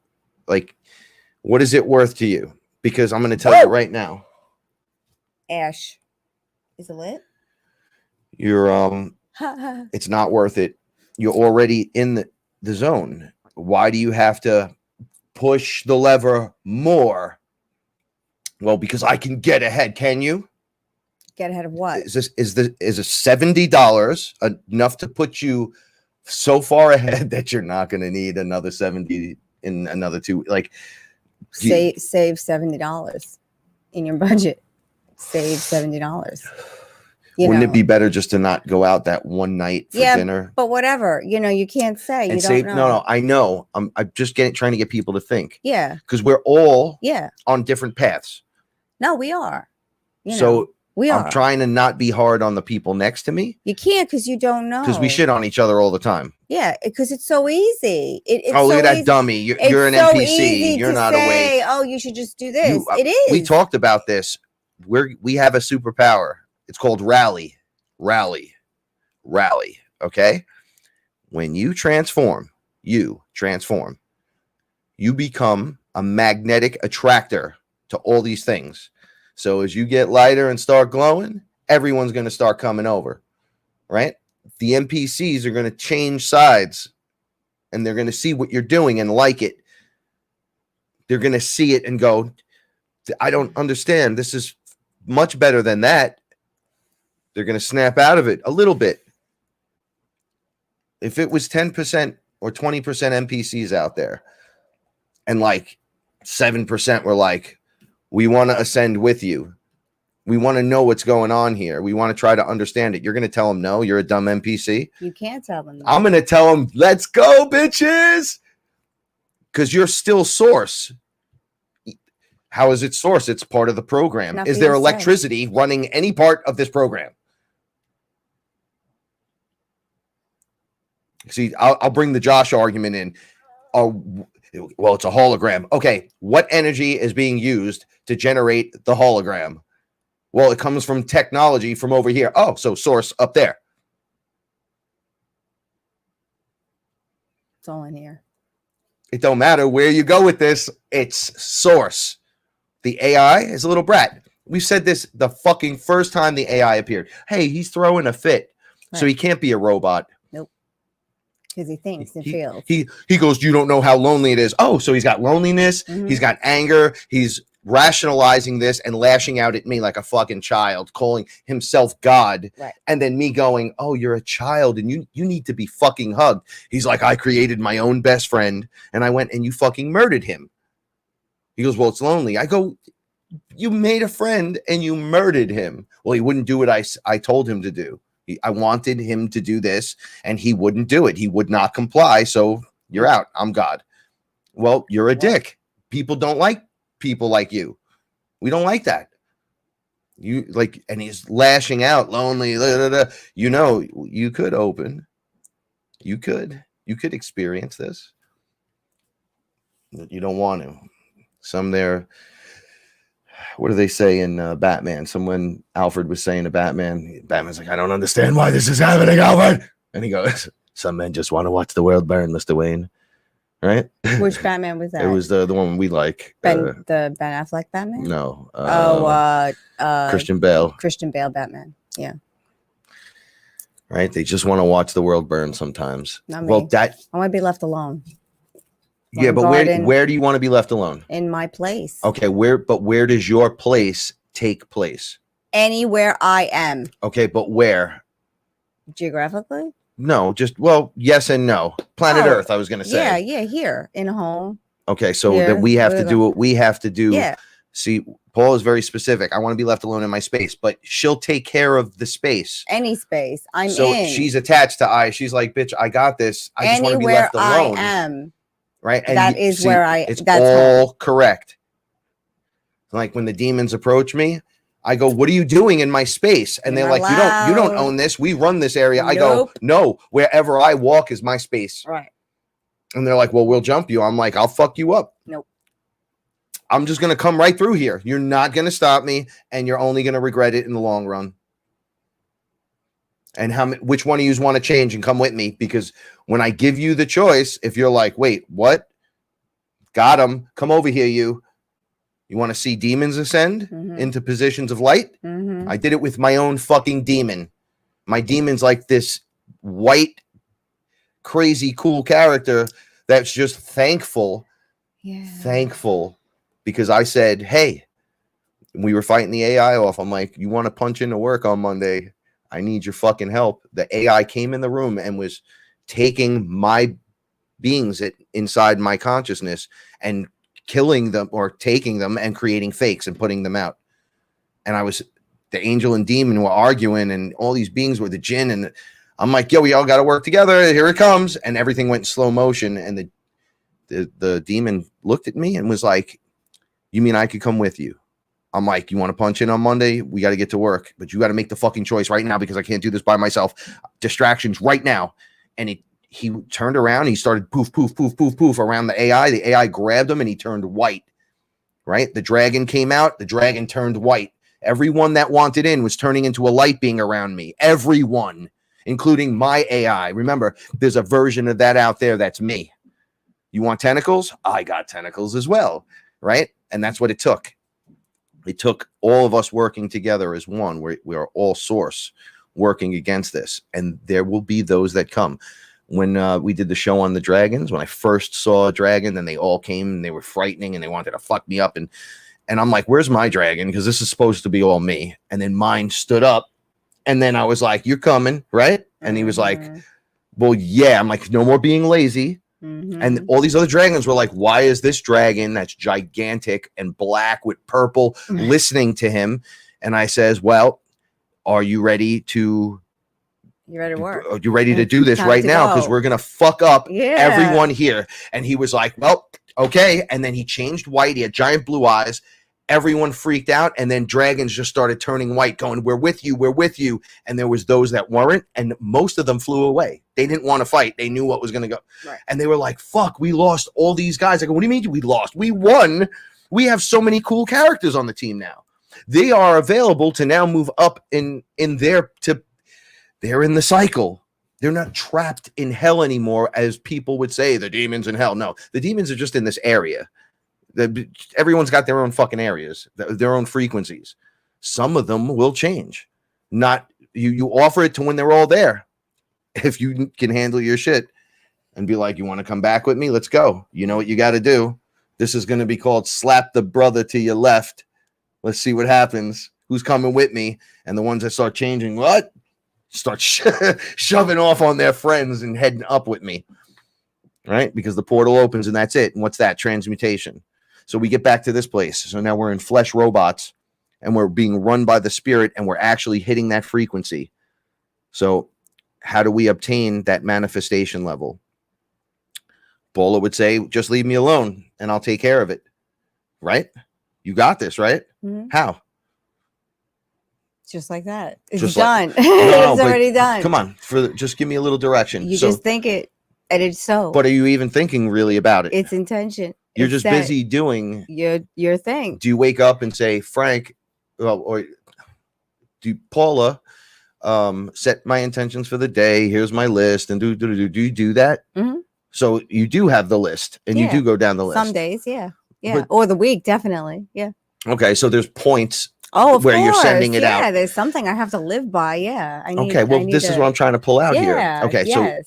So we get into these modes. These routines. Yeah. It's definitely a routine. Where you're like thankful and grateful and cool to be part of. And then you go on. All the 3D stuff happens first. Right. So the cats get fed. Right. House gets cleaned. The water gets the plants. All the 3D stuff. And then that's when it's time for coffee, and that's when it's time like, to clear my mind. It becomes and heaven that's- on earth at Yes. that point. Okay, see what I'm working towards here. The magic starts to move. Yeah. Then it's you start definitely a shedding momentum. things that you need to do to become that magic belly. Of course, because you have to Because get you through are it. Because yes, you are it, but you have to get through the shit. And you have to know that you're through it. the 3D shit, you know, and then you have to navigate through that, and then you can be out of your mind and out of your head and out of your body, and then you come back and you do some more 3D stuff, and then you can be out of your mind and out of your head and out of your body, and you can meditate and you can think and you can do anything you want to do, but there has to be a balance. I love you so much. There does. Yes, we love you. Thank you, 399. There has to be a balance. Now, your awareness to this needing a balance. Sine, cosine. Remember, I even talked about this with Richie Johnson, the kid. Oh, that was yeah, you so not into this shit. Was looked at me and was like, "I totally know what you're saying." Yes, and I was going like this. That runs like the heartbeat monitor, but it's, you go under and over. But our key is the balance to run the line, right? And he was like, "I get that." And I'm like, "Right, but you got to be aware that there's an up and a down. Yes, you are in this place and it works like this, and you are this within that. Look, I understand more. So moving a certain way will allow you fucking hyper freedom in this joint. Yes, and I understand more now than ever that I am stuck in this 3D place, and I am stuck with these 3D people that do not understand things the way I understand them. I am not saying I am correct. I am saying this is how I feel, and this is how I live, and it works for me. You live the way that works for you. However, leave me alone. And that's basically how I feel now. And I would never say this before because I would never, I had a problem with my throat chakra. I would think it, but I would never say it. And I would even feel guilty for feeling it. And now it's like, no, my happiness is more important than anything else in the world. And whatever I have to do to maintain this level of happiness, I will do because it's in my best interest to do so. This is what works for me. When we had to adult and the last couple of days, and it was hard, but we got through it. And today, we had to adult today, and it was a little hard, and then we had nappy time and everything was better, so it was an even mix of, being in the 3D, and then now we're having, up and the down. And now we're having a great time, and then we're going to have a great time later, and then we'll see what happens tomorrow. And we just keep going. And we keep going. So it's always a now moment. It's just that you need the rest. That's really what this exactly. That's what this is all about. But it is always a now moment. And, we have to live in the now because the now is important. What happens now is important because everything, everyone wants to save for tomorrow and, achieve things for tomorrow and wish for tomorrow and hope for tomorrow. But, if you don't live and you are not happy in today, you ruin everything. You're gonna or with today, you get more of the things that you're unhappy with. And so you make it to 45 and you're all right. You got money enough, you get kids, they're happy, everyone's happy, but you're like, something wrong, right? Well, dad used to kick him when he was a kid, maybe. So that pressure building up, no matter what you have going on, will always sit there and hold you at this weird fucking spot. I'll explain. Something happened to me literally the last few days. So my dad was here for a long time. It was a crazy day. Okay. But when it was over and he was gone and everything was like, whew, that went really good. That was crazy. We did all the talking and all that shit. Something was going on around me. I was unaware of it. And then, but I'm hyper aware of it. People started treating me differently immediately. So I'm like, what's going on here? Oh yeah. That was, so, all right. So Paula just saw the delivery guy outside before the show. And then I just heard man voice. So I said, I'm going outside to show face So they see me, because I don't know which guy it is or whatever, and he sees me and he comes running up to me. Hey, man. He shakes my hand. She was like, I'm like, oh, yeah, that guy loves me. Right. Wait. So I gave him an $8 tip. But, no, but that's okay. Or was it $7? Way to cheapen it. I'm sorry. So how are you going to cheapen the cat thing? No, I'm saying he. I was laying in bed the other night. She was shaking your Guess head. what? Peace. So laying in bed, and I don't want to pull your arm. That's the one that hurts. Okay, thank you. I'm laying in bed the other night. Paul and I, we had a great time. We rocked the house, and then passed out on the bed. And then Reggie, all right. So I complained the night before, out loud. This is after my father bounced. I got in bed and Oscar jumped like his life was in danger. I was like, why do you keep jumping out of the bed? So I rolled over and I looked, and Sugar Pop was there, and I said, nobody wants to ever sleep around me or near me. I know I roll over a lot or whatever. And then she just went. She did the uppies. She stretched, and then I thought she was just playing around, and then she got aggressive and came all the way to the edge and reached out from my face. So I got out of bed, got on the floor, and for a half hour, she pinned my arm down. Oh, and she's aggressive. It was insane. So then I never got this from her. So I'm like, oh shit, I'm doing this, right? So the next night, I'm laying in the bed. Paul is laying like on a weird angle. I'm at the foot of the bed. And Reggie refused to leave the bed. Yeah. So she caught the show, and she just kind of slept in and out through it. And then I laid down, and she curled. So her head went under here, and I went like this, and it fits perfect. I'm never laid with my cat like that. She was in your neck. But she was outstretched her whole body, and I was just laying there petting her. And then I remember petting her and falling asleep. And I drooled all over her. There was a giant breathing wet spot on her. It was huge. I was like going,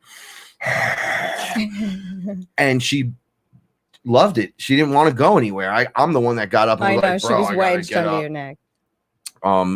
Everyone's been sitting in my chair. Oh, Oscar, forget it. They're boys. So Oscar is like, you're not my dad guy. Oh, yeah. You're not my dad. Frank, get the fuck out of here. You're my mom's boyfriend, but you'll never be my dad. And that shit changed. The day after his dad was here, Oscar and Frank. We've always been coming closer and closer. They've come to this wonderful understanding now. He jumps in my stuff now. And he smells it and bugs out. Chair. I'm like, what's going on here? So I'm noticing it with the creatures around me and the people acting really like you're an adult. Yes. Your dad. The way my father acted with me. Responded to you like you were an adult. Here's my point. So we can all do this with all our respectively, because not everyone will be able to do what I did, but you'll be able to either cut the cord or fix the highway so it runs properly. Right. However you decide to run your movie that you're in, that's up to you. But I healed the dad energy in me. Does that make sense? You did. Not holding a grudge. I let it go. He apologized. I don't need any more apologies. I apologize just because I've apologized too. It takes two to tango. I don't care. Like it does. So, okay. Let's move on. Had a great time. And then it changed. Okay, so this is what I want. I got a new yellow pad. So I got a pad to start writing. So I'm going to start making the list again. So this is what I explained to my mother. I had to make her understand something. I said, when he left, it felt like I stood up and around my heart, there was like a plastic wrapper that I was unaware of because it's translucent. Yes. Right. So we wrap our stuff in plastic wrap all the time. Right. So it's like a film. Like a film. Like a dirty film. So it like, I saw it crunch and then it was like, and then it just slipped off. I felt it inside pulled this way out, which was kind of gross. That's awesome. But it felt great. Oh my gosh. It just felt like, oh, what is that? Green, blue, purples, orange, yellows. It was like fucking Lucky Charms in my chest. And then this happened. Right. dare I say, my adulting is like, it's all dad like. All right. So if it's positives and negatives, negatives not being bad because on a terminal, on an electric terminal, you need the red and black. Right. Okay. So mom and dad, Frank and Paula. Yes. Right. Del and Joe. On and on and on. The circuit that completes itself. Yes. Okay. When the circuit completes itself, what occurs? Oh, it's continuous. There's locomotion, or there's motion of some kind. Momentum. So it will work. Yes, it'll work. Okay. What will work? Well, what are you trying to do? Anything. Everything from wash the dishes to take on household chores. Anything. Whatever. To ETs and all the beautiful things that are headed our way. Yes. Yes. So, in the public eye right now, out there, I know what's going on, but I've stepped back. Yes. I've kind of stopped responding to most of my messenger messages. I don't care. Don't send me the who and this organization is politically incorrect and this and that. Like, look, I'm all about freedom. I'm all about awesomeness for all of us. I'm all about the Jubilee. I'm all about Bitcoin, gold, and silver. I'm all about hanging pedophiles. I like that part. And I'm all about becoming wealthy, not rich, in every aspect, abundantly correct in all areas. I'm up for my friends gaining ground and momentum in their lives. So if you guys do certain things like, open restaurants and close stores or this or that, like I want to experience it through you, not through some corporate shill shit, which is still good, but it's not really good for me no more. It's just not going to work for us anymore. I get it, but that clock is winding down. We need to wind up our shit. It's time for the fucking, we're headed in the direction of the flying car. We're not headed in the we should have been there already. We're headed in those directions. I don't care about Trump. I don't care about this one or that one, Joe Biden. If you guys don't fucking know at this point what's going on, I don't think I can help you or Paula can help you unless you want to plant a garden or get kicked in your nuts. I just don't know. How about you? I know you feel like this with people. I'm going to stop talking to them. So I backed away from all this shit, and it's gotten a little more fun for me because I just look at the Fearless Family stuff. Because you make time for more. Yeah, I have too. And I've said this a million times. Like, if it wasn't for the Fearless Family, right, and like basic family members, it's just easier to like call certain people and shit. I don't want to be there no more. Before I shut it off in front of you, I'm like, why am I looking at this? Like, right. I'm happy on the Fearless page. Look, I look at Robert Hawley's face and he's doing his thing.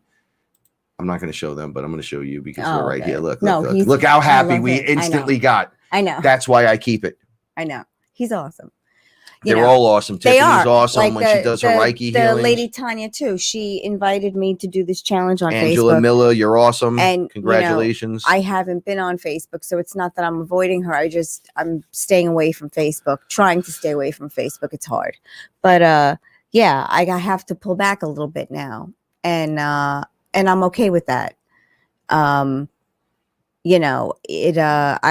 we have to do different things. It's got to be different. Look, we can't do the same thing and think it's going to work again. No, we have to do the new thing, the thing that in your heart, hey man, I think we could do this. Well, you've tried to do that 6 times. Yeah, but it wasn't quite ready. Right. But it's kind of ready now. Like you're looking at like bread in the oven. How many times have you fucked up taking bread out of the oven and then you're like, we got to put that back in? Or when you stab something with chocolate. A million times. Yeah. This is what we're building this. Yeah, of course. Like I have my cake in the oven and I'm doing that with me. You're doing it with you. And then we're doing it with our cake together. Mm-hmm. Yeah. This is a good reference. It is a good reference. Pull it out and you put the little poke in. Is it ready? No, I'll put it in a little bit longer. Yes. Right. I got to get the fuck out of here. Yeah, but aren't you all right? Like you said to me, you'd rather be here than anywhere. And I thought about that. I've been thinking about that the whole time earlier today. Right. When I came home. Because it puts it into perspective. You would rather be in this one bedroom with me and everyone I know, right that's here. That's why I came to get you this morning. It's all good. And I was like, steaming a little, like I want my place, and then I just shut up and I said, "Oh, you're right." And I sat in my chair. I went outside, sat in my chair outside. I put my feet in the grass, and I went, "No, I'm good. I'm good. I take back all the things I said. Universe, we work together." I say really cool shit. Always end it with now, because it's always now. I'm not waiting for this shit. Like, if you're ready to do it, like I'm abundant now. I'm not abundant later. Right. There's no promise of later. Right. It's right now. That start right there. I'm going to do it now mentally. Well, what are you now? I'm cutting all contracts right now. Well, which contract? All contracts. I thought that was very smart that you did that, cutting the contracts between your mom and your dad, because you said it was the first time in your life. Oh, so something new. Something new. So for the people I've gotten rid of in my life, I've gained back a dad. Right. So this week, guys, girls, you ready for this shit? I haven't dealt with my mother and father on the same day, back to back, since I'm a kid. Okay. So I'll be on the phone with my dad last week and this week. Yeah. And then mom calls. The minute I hang up with my father, it's like she could smell I was on the phone with him, and the fucking phone rings. I'm like, "Hey," and she'll go, "Hey, what's up?" Nothing. What's going on? Yeah, I just called to say what's up. And it goes into that. Me and Cannoli and Bear. I'm like, yeah. Why does this feel sinister? And I know why it does, because she knows he called, but she doesn't. Diane don't know quite yet because of the flesh suit. But the flesh suit's opening because it's happening more and more. I can't even begin to tell you that if I speak to one, I speak to the other, and it's just a fucking. It happened every time for 2 weeks. I'm like, weeks. I don't know what to do right now. I didn't know how to deal with them back to back like that. One was in a good mood, one was in a bad mood, and the other one was weird. And then we're talking about this, and then flip back. Where the hell are you? I'm like, listen, I can't fucking handle this shit. The day before Pop came, she told me you slept over. You were helping her with the house, and she calls me to tell me the work they did under the house, and she's screaming in the background, "Don't clean the house." Yeah. Don't let him see your house clean. Just leave it messy for him. We're like, "Don't worry, Diane, you're still our favorite." Yeah. Right? Tell me you still love me, Paula. So we're all in these situations. And it's time to take your situation, and it's been this for a while. Just make the best of it. Take your victimized version of it. Yeah. Right? And then I want you to take it and put it in this little box. And now we know everyone cannot do this. I mean, but you clearly, try. But you try every day. A little bit. See, if you just do it and you fail a bunch of times, you're not trying to do it. If you continually go for it, right? That's what Yoda meant. Like, you do or you do not. Like, because you're going to get it eventually. Right. Okay. We're telling. Okay. So Paula and I have said this the whole time. I've said this, and I know she knows it in her heart, but I've learned this in my heart, that we are, her and I, to be a prime example, to be used for the public, eye for the eye. And those who will see that you can. There's nothing hidden here. When we're off air, it's just the same. It's ridiculous. You have no idea. It's exactly this. If we kept the camera rolling and the voice was shit. off, it just keeps going. It's just the same shit. Frank will pick his nose. Paula will curse like he'll try to sit on the couch, but there's 11 cats on the couch and they don't give him a seat. I'll get up and Roxy will jump at this seat. We're not married. It's ridiculousness. It's ridiculousness. And then it's a whole bunch of wonderful. So it depends. But it's always now. We try to stick to the no, we're not married. We don't even know each other that long. However, we were dinosaurs. Apparently, every time we go under, I go under. We think it's 10,000 years, and it's like a million years. We're there together. We've been there, and you guys are there with us in the environment together. Yeah, I'm like, this makes no fuck. Oh, who's that? I was telling Paul. I think we spoke about this a few weeks ago. DMT, right? So I smoke DMT, and I have this game going on where I'm telling Ellen, you could say, I want to be in my body, or you could be out of your body. Right. So I was explaining it to her, and then when I was doing it for me, I was gonna caveat it with, well, it's your choice. You let me know, DMT people, right? Like ayahuasca. I didn't want, but I didn't do that, right? So I got stuck in it, and then I was like, get me the fuck out of here right now. And they were like, I'm like, what are you doing? And they're like, oh, it's a little too late. You gotta sit through this. So I'm like, are you fucking kidding me? They're like, dude, you were bouncing around the choice, and then you're like, no, I'll just stay in the body. No, I'll leave the body. No, you're in. Too much time.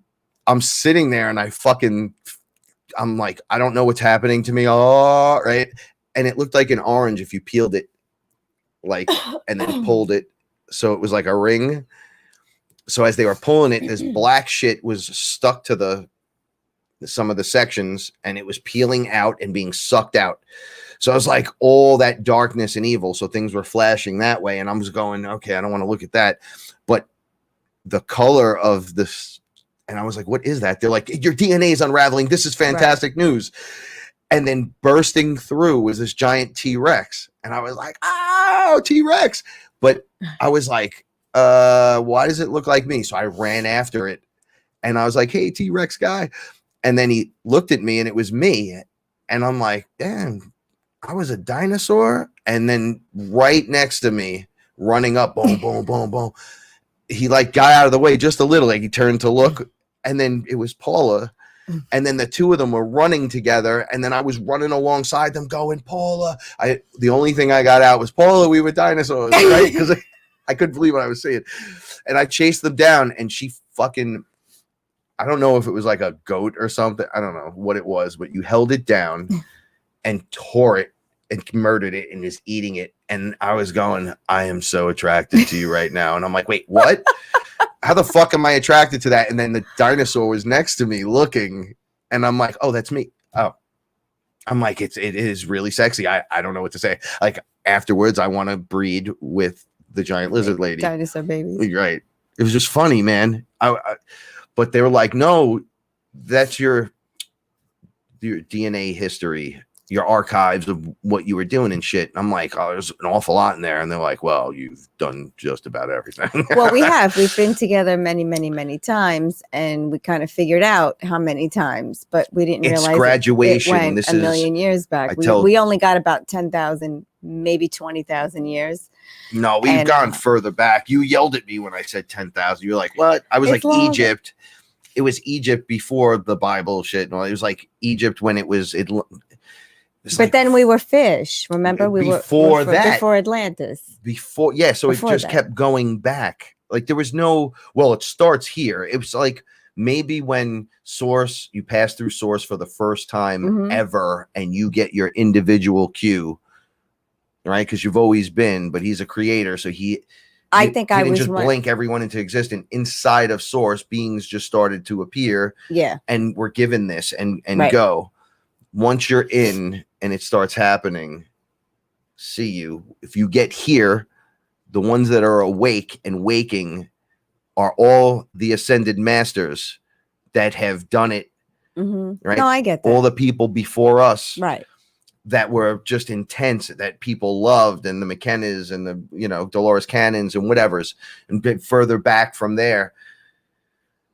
They were unlocking the body, showing how we can evolve. The enlightened ones, and we called them saints because then it gets corrupted, the knowledge, and then they change it into something you have to fucking pray to, and they don't tell you, no, you can do that shit. It's like, well, they were glowing. They opened their fucking flower.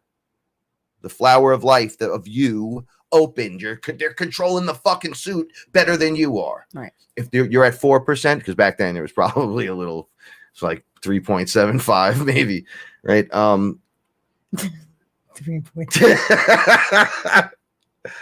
No, it's just intense the way this works, right? I get it. You like less technology, so less. They had to build those that would entrap us with the body, had to build a form that can evolve, that can do it, but they just put chokers on everything. Yes. So we're in it, and now you think because you've been in it so long that this shit doesn't work. and now it's starting to work, and Just, we're like, come on, just don't even try because you've been set get up to the fail. chopper. Yeah, don't even try it. Ah! Just put your head down and just go for it, man. Be lucky that you're where you are. We're here. We're doing it. When you're in your bathroom, like, bro, Frank, what the fuck? Put your head against the wall and take a deep breath, and then stand up straight, crack your fucking back, ground yourself, and go, okay, universe, greetings. I'm grateful and I'm thankful. Let's go. Bring it to me. I am whatever you think I need right now. Bring it. And you see if your toes don't curl, if your hands don't split into some weird position you weren't unaware of, while you outstretch yourself to the fucking sun with your feet in the grass. I mean, I'm trying it myself right now. Go do it. I am in so much pain because I'm not taking the anti-inflammatory. In the last couple of days, it was a lot colder than it's been. And my body is screaming for me to take one of those pills. And Frank's like, just do it, hun. Just do it. And I'm like, no, I'm going to fight as hard as I can. And so I keep filling myself up as much as I can, but it's the body is a 3D thing. Listen, we're breaking that shell. The body is broken. The mind is good. Check it out. The body is, my love, check it. Your body is literally meant to, as we open, it starts with chakras and this, that, and the other thing. It ends with you being able to transmute your body's function because you override it. It's meant in evolution to be overridden by the creator source. That's why we took this opportunity to do this. If it was unable, we would not be doing this. Oh, no, totally. Like if it was a total 100% trap, it would kind of be given up on for a while before re-entering and trying again. That's why I'm trying not to take any pharmaceuticals. Like I have one medication left. Pharmaceutical is sorcery. And that medication, why don't you believe it? Just look it up yourself. I'm not there yet. But I know if Frank and I continue on this path, it has to be zero medication. And I'm trying. It's so difficult sometimes between sinuses and headaches and allergies. It's a 3D situation, and sometimes you just have to get through it. So I'm trying the best I can, but I'll keep you updated because that's what things like we'll bring it back again. Sites like Etsy. I'm going to jump in a year ahead now. We're going to jump out a year ahead from now. Sites like Etsy will have dudes making free energy devices. Cheap. And we'll teach you how to wire that shit to your house. Either teach you to make it literally, put up a fucking video maybe and just show you. Those guys are gonna be like someone like that's something I would do. Right? Like I would just go, oh, I watched this guy build it. I'm just gonna make a video and give it to you guys. Like you need to know this. I need more people like us on the board. I want everyone like that, but I need it now. Right. So in a year from now, when things start clearing up, immediately, I believe within 3 years, we're going to have med beds, UFOs, full contact. Like we're going to get into the fucking sports game with them. Flying vehicles. It's not a prediction. We're on that timeline. There's no alternate timeline. We're too far in. We're just watching this play out. So it's a fucking play. We saw the ending already. Look, you could play with your timeline and you could shift. Well, then there gets to a point where there's going to be two. It's going to be yes or no. Right? Yes or no. That's it. You make the choice or you don't. And if you don't, you'll be repeating the class because there's something that's left out. And that's okay. It's okay. The ones that don't go have things to do. You don't know what they're doing. You don't know their contracts.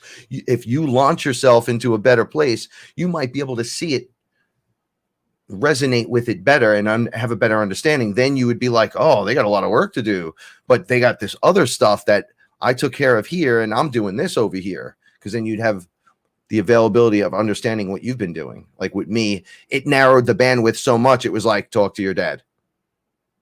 And it's like, well, what else? I need to meditate. Do I need to jump rope? And do I need to go for a walk? They're like, just go talk to your dad. And that's all you got to do. I'm like, well, I got so much more. They're like, what? Name one thing. Nothing else is going to get done until that gets done. it's a stalemate. You have a chain on your back, you're holding it, and you're trying to walk now instead of being in the river with your hand, remember, hands up, eyes open. Yeah. Right. You can't do that. It's like, why are you holding the chain? It's like, no, the chain has me. It's like, no, you could just be nice and talk to your dad. Whoa. And you start moving again. You're like, holy shit. Really? And it's like, well, how many more things do you think you're a constant man in motion? You've worked on all this stuff. Right. You keep throwing things in front of that phone call. And well, now that that's worked out, I'm like, well, what else? And they're like, what are you feeling? Like, I feel pretty good. They're like, then we're good right now. Like, what? It is a constant work, but it's not an everyday thing where you got to like save yourself and save the day and do the day to do. Like, some days you just take a break and relax and enjoy yourself. You just watch Avengers movies and smoke pot. Hey, and that's what I do. It's some okay days to I do. sleep. Yeah, like some days I can't. And that's your upgrading. You don't realize it. Yes. And the body just says, no, you're not going anywhere. And, you know, I could fight it all I want, but it's not going to happen. You're not going to go in a butterfly cocoon. No. You're going to sleep for the day or 2 weeks on and off in a new schedule, and upgrade, or not sleep. And then feel wonderful and then progress. And then that's evolution.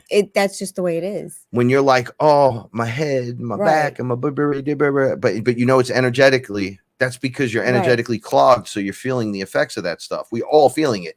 Then there's the stuff like new energy that comes in and starts to bedazzle your mind, and you're like, you feel like you're back at step one, even though there's never going back to step one. I know. Even when you have the thought just shoots out of your head. Goes, nah, it's a stupid idea. That's why I'm trying to stay active with the crafting, just to keep my vibration up. Because there's not a lot of it's just been a little crazy. Like, it's been crazy. Like, now we have 2 days to get, Frank and I have 2 days to get shit together. And then we're in ceremony for the next couple of days. So we really have just 2 days to get everything down and completed so we can be clear. Ellen, I got a surprise for you. And clean. And ready for ceremony, because it's the energy that we bring with us as well. So we have to tone that shit down. And, we have the time, and we even have contingency time in case there's a problem, but we really have to hit the ground running. And, but it's okay, because now we'll be responsible. And then after session, that's it. That's it. We're back. This is what Aya tells me. Why don't you celebrate more? Right. We don't celebrate life. You're always enough. trying to help the next or do the next. Stop and take a minute. And in the Aya, celebrate right now. There's nothing bad here no more. You're only going to see past lives and shit. The karma wheel has been pulled out. That shit is down. If you step back and just watch everything, there's no karma. You're just doing your shit. You fix your stuff. These are your contracts now. Right. Karma is if I slap the shit out of you or did something bad and then I get hit with a brick immediately following. That's karma. I walk outside and get hit by a car after kicking a puppy. Karma. Right. Well, it's funny. That's why I enjoy when Ellen comes here, and Della and Joe in that fact, because they are I love all them or so rich. much. When anyone comes here. We had the whole crew here this week. This week it was like a revolving door. There were so many people here, and then we go weeks we don't see anyone. And it was like each one of these wonderful people that came to see us, they all live in the now, and we're all present in the now. Like when Ellen comes to see me, I love it. It's the best time for us because we're constantly living in the now, and I like that. Just being, it's so hard just to sit and be present and laugh and just enjoy your time now. And people need to do more of that. If you're working, a conventional 9 to 5, be present while you're there. But when you are no longer there, you shut your mind off and you're not there. If you have to take your laptop with you, then only look at it when you think the important things are there, but separate yourself. We can be responsible. Like when we have people here, Paula's a responsible one. Paula's the one that's always got one ear on the door and one ear outside and worried about what's going on. It's just wild. As the moon cycles roll on us, I notice the collective role of the people that show up right? That you could start I over know, a year. it's weird. Now People I can just say, show up. Yeah. all right, so excuse me. So Ellen shows up, and then every time Ellen shows up, No, your dad shows up first no, I meant this week. Oh. when she shows up, When she shows up. Sal always shows up. Oh, I know.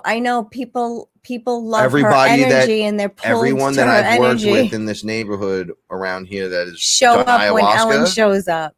They come by to always say come hi.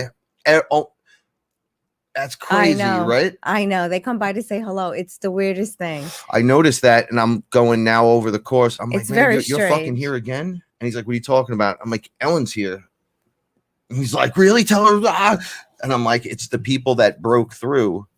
So now we had this week, my buddy Rich looked in me in the eyes after saying the most wonderful things, which Rich is known. If he gives you a compliment, you're doing the good thing.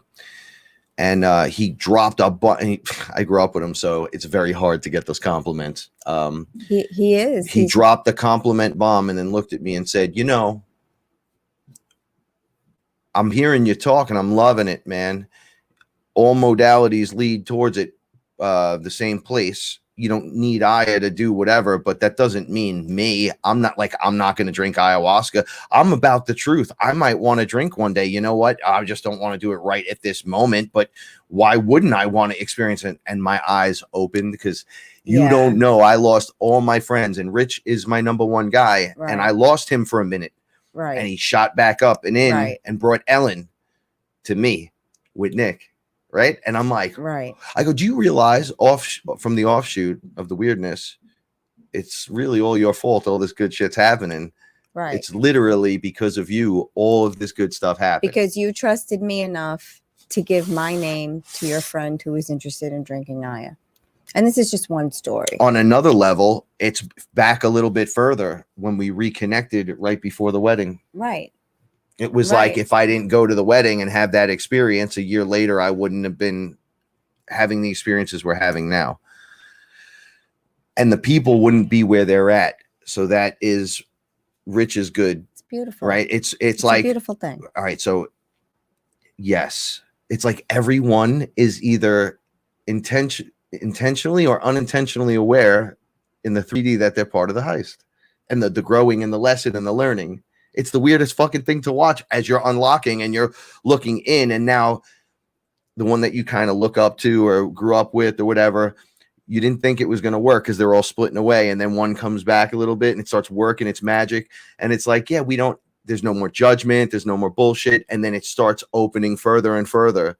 Hey, did you know that this is going on? It's like, look, I could grab him by his fucking head and go, motherfucker, I told you this 5 years ago, 6 years ago. Right. And you're my boy and blah, blah, blah, and you didn't believe me and y'all think I'm fucking weird. But you know what? Your accountant tells you it's true. So now you're like, oh, okay. It's good because I said credibility. I said back in the day, a few people that I want a shaman for. And I asked Aya, she was like, who do you want? And I was like, I want Rich. I want my friend to come to me. And then she was like, That's not a tough problem. One. So then I said, my brother. And then she was like, so then I thought Shaman Jimmy would be perfect. Like I was looking at the energies, the way they match. And then she was like, let's just work on one. And then I was like, okay. Because I get all excited. Because to me, it's all right. A lot of people are like, I'm a truther. I like the truth. I love the truth. But you can't handle the truth. Right?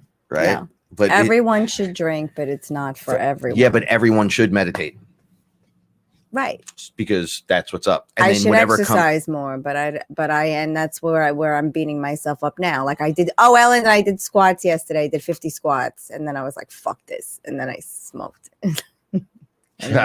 So whatever. Nature's Way glass.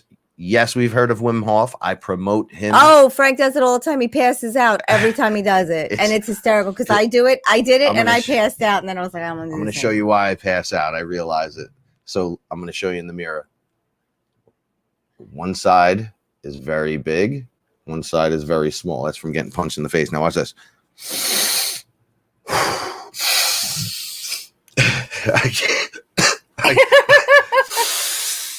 I have to work to pull air in through my nostrils on a level that is beyond. All right, let's just I don't mind. Right. Shout outs to Alexia, but she was doing it in the Willow put up the video. And I was like, yeah, I'm gonna watch it. And all the girls were in the room watching it, like, hey, Frank's here. And I was like, yeah, we're gonna do this. Yeah, Frank. I was down in 30 seconds. Down. Now they couldn't see. And then I come up and I feel really good, like really good. We did, and then do it again and pass the fuck out again. We did a group meditation on expandable understanding. That's Aaron show and Zach. I was out of my body. Oh shit, I remember that. I was out. I wasn't asleep. I wasn't like, I was out, and I was kind of like in the back of my head, like, you got to get back in. You got to get back in. And then I got back in, but it was like, you were out. I was out. It's like when I sleep and I'm away. All of these modalities, guys, should be used. If you don't do psychedelics, right. So that's cool. Do some Wim Hof, man. Right. Breathe. Go for a jog if you can. Just breathe. I breathe all the time. Like, I take myself down all the time. Frank's like, why are you breathing now? Why are you breathing now? And Sphinx, yoga is really good. Really, really, really. Light yoga for me. Mm-hmm. Yeah, but we're lazy. I am lazy. Our problem is not doing it. Our problem is getting the time. Our problem is doing it. That's our problem. We're lazy. But everything I've learned, right. I will find myself while I'm working in the garage with my mother, trying to pull off those moves quickly and efficiently.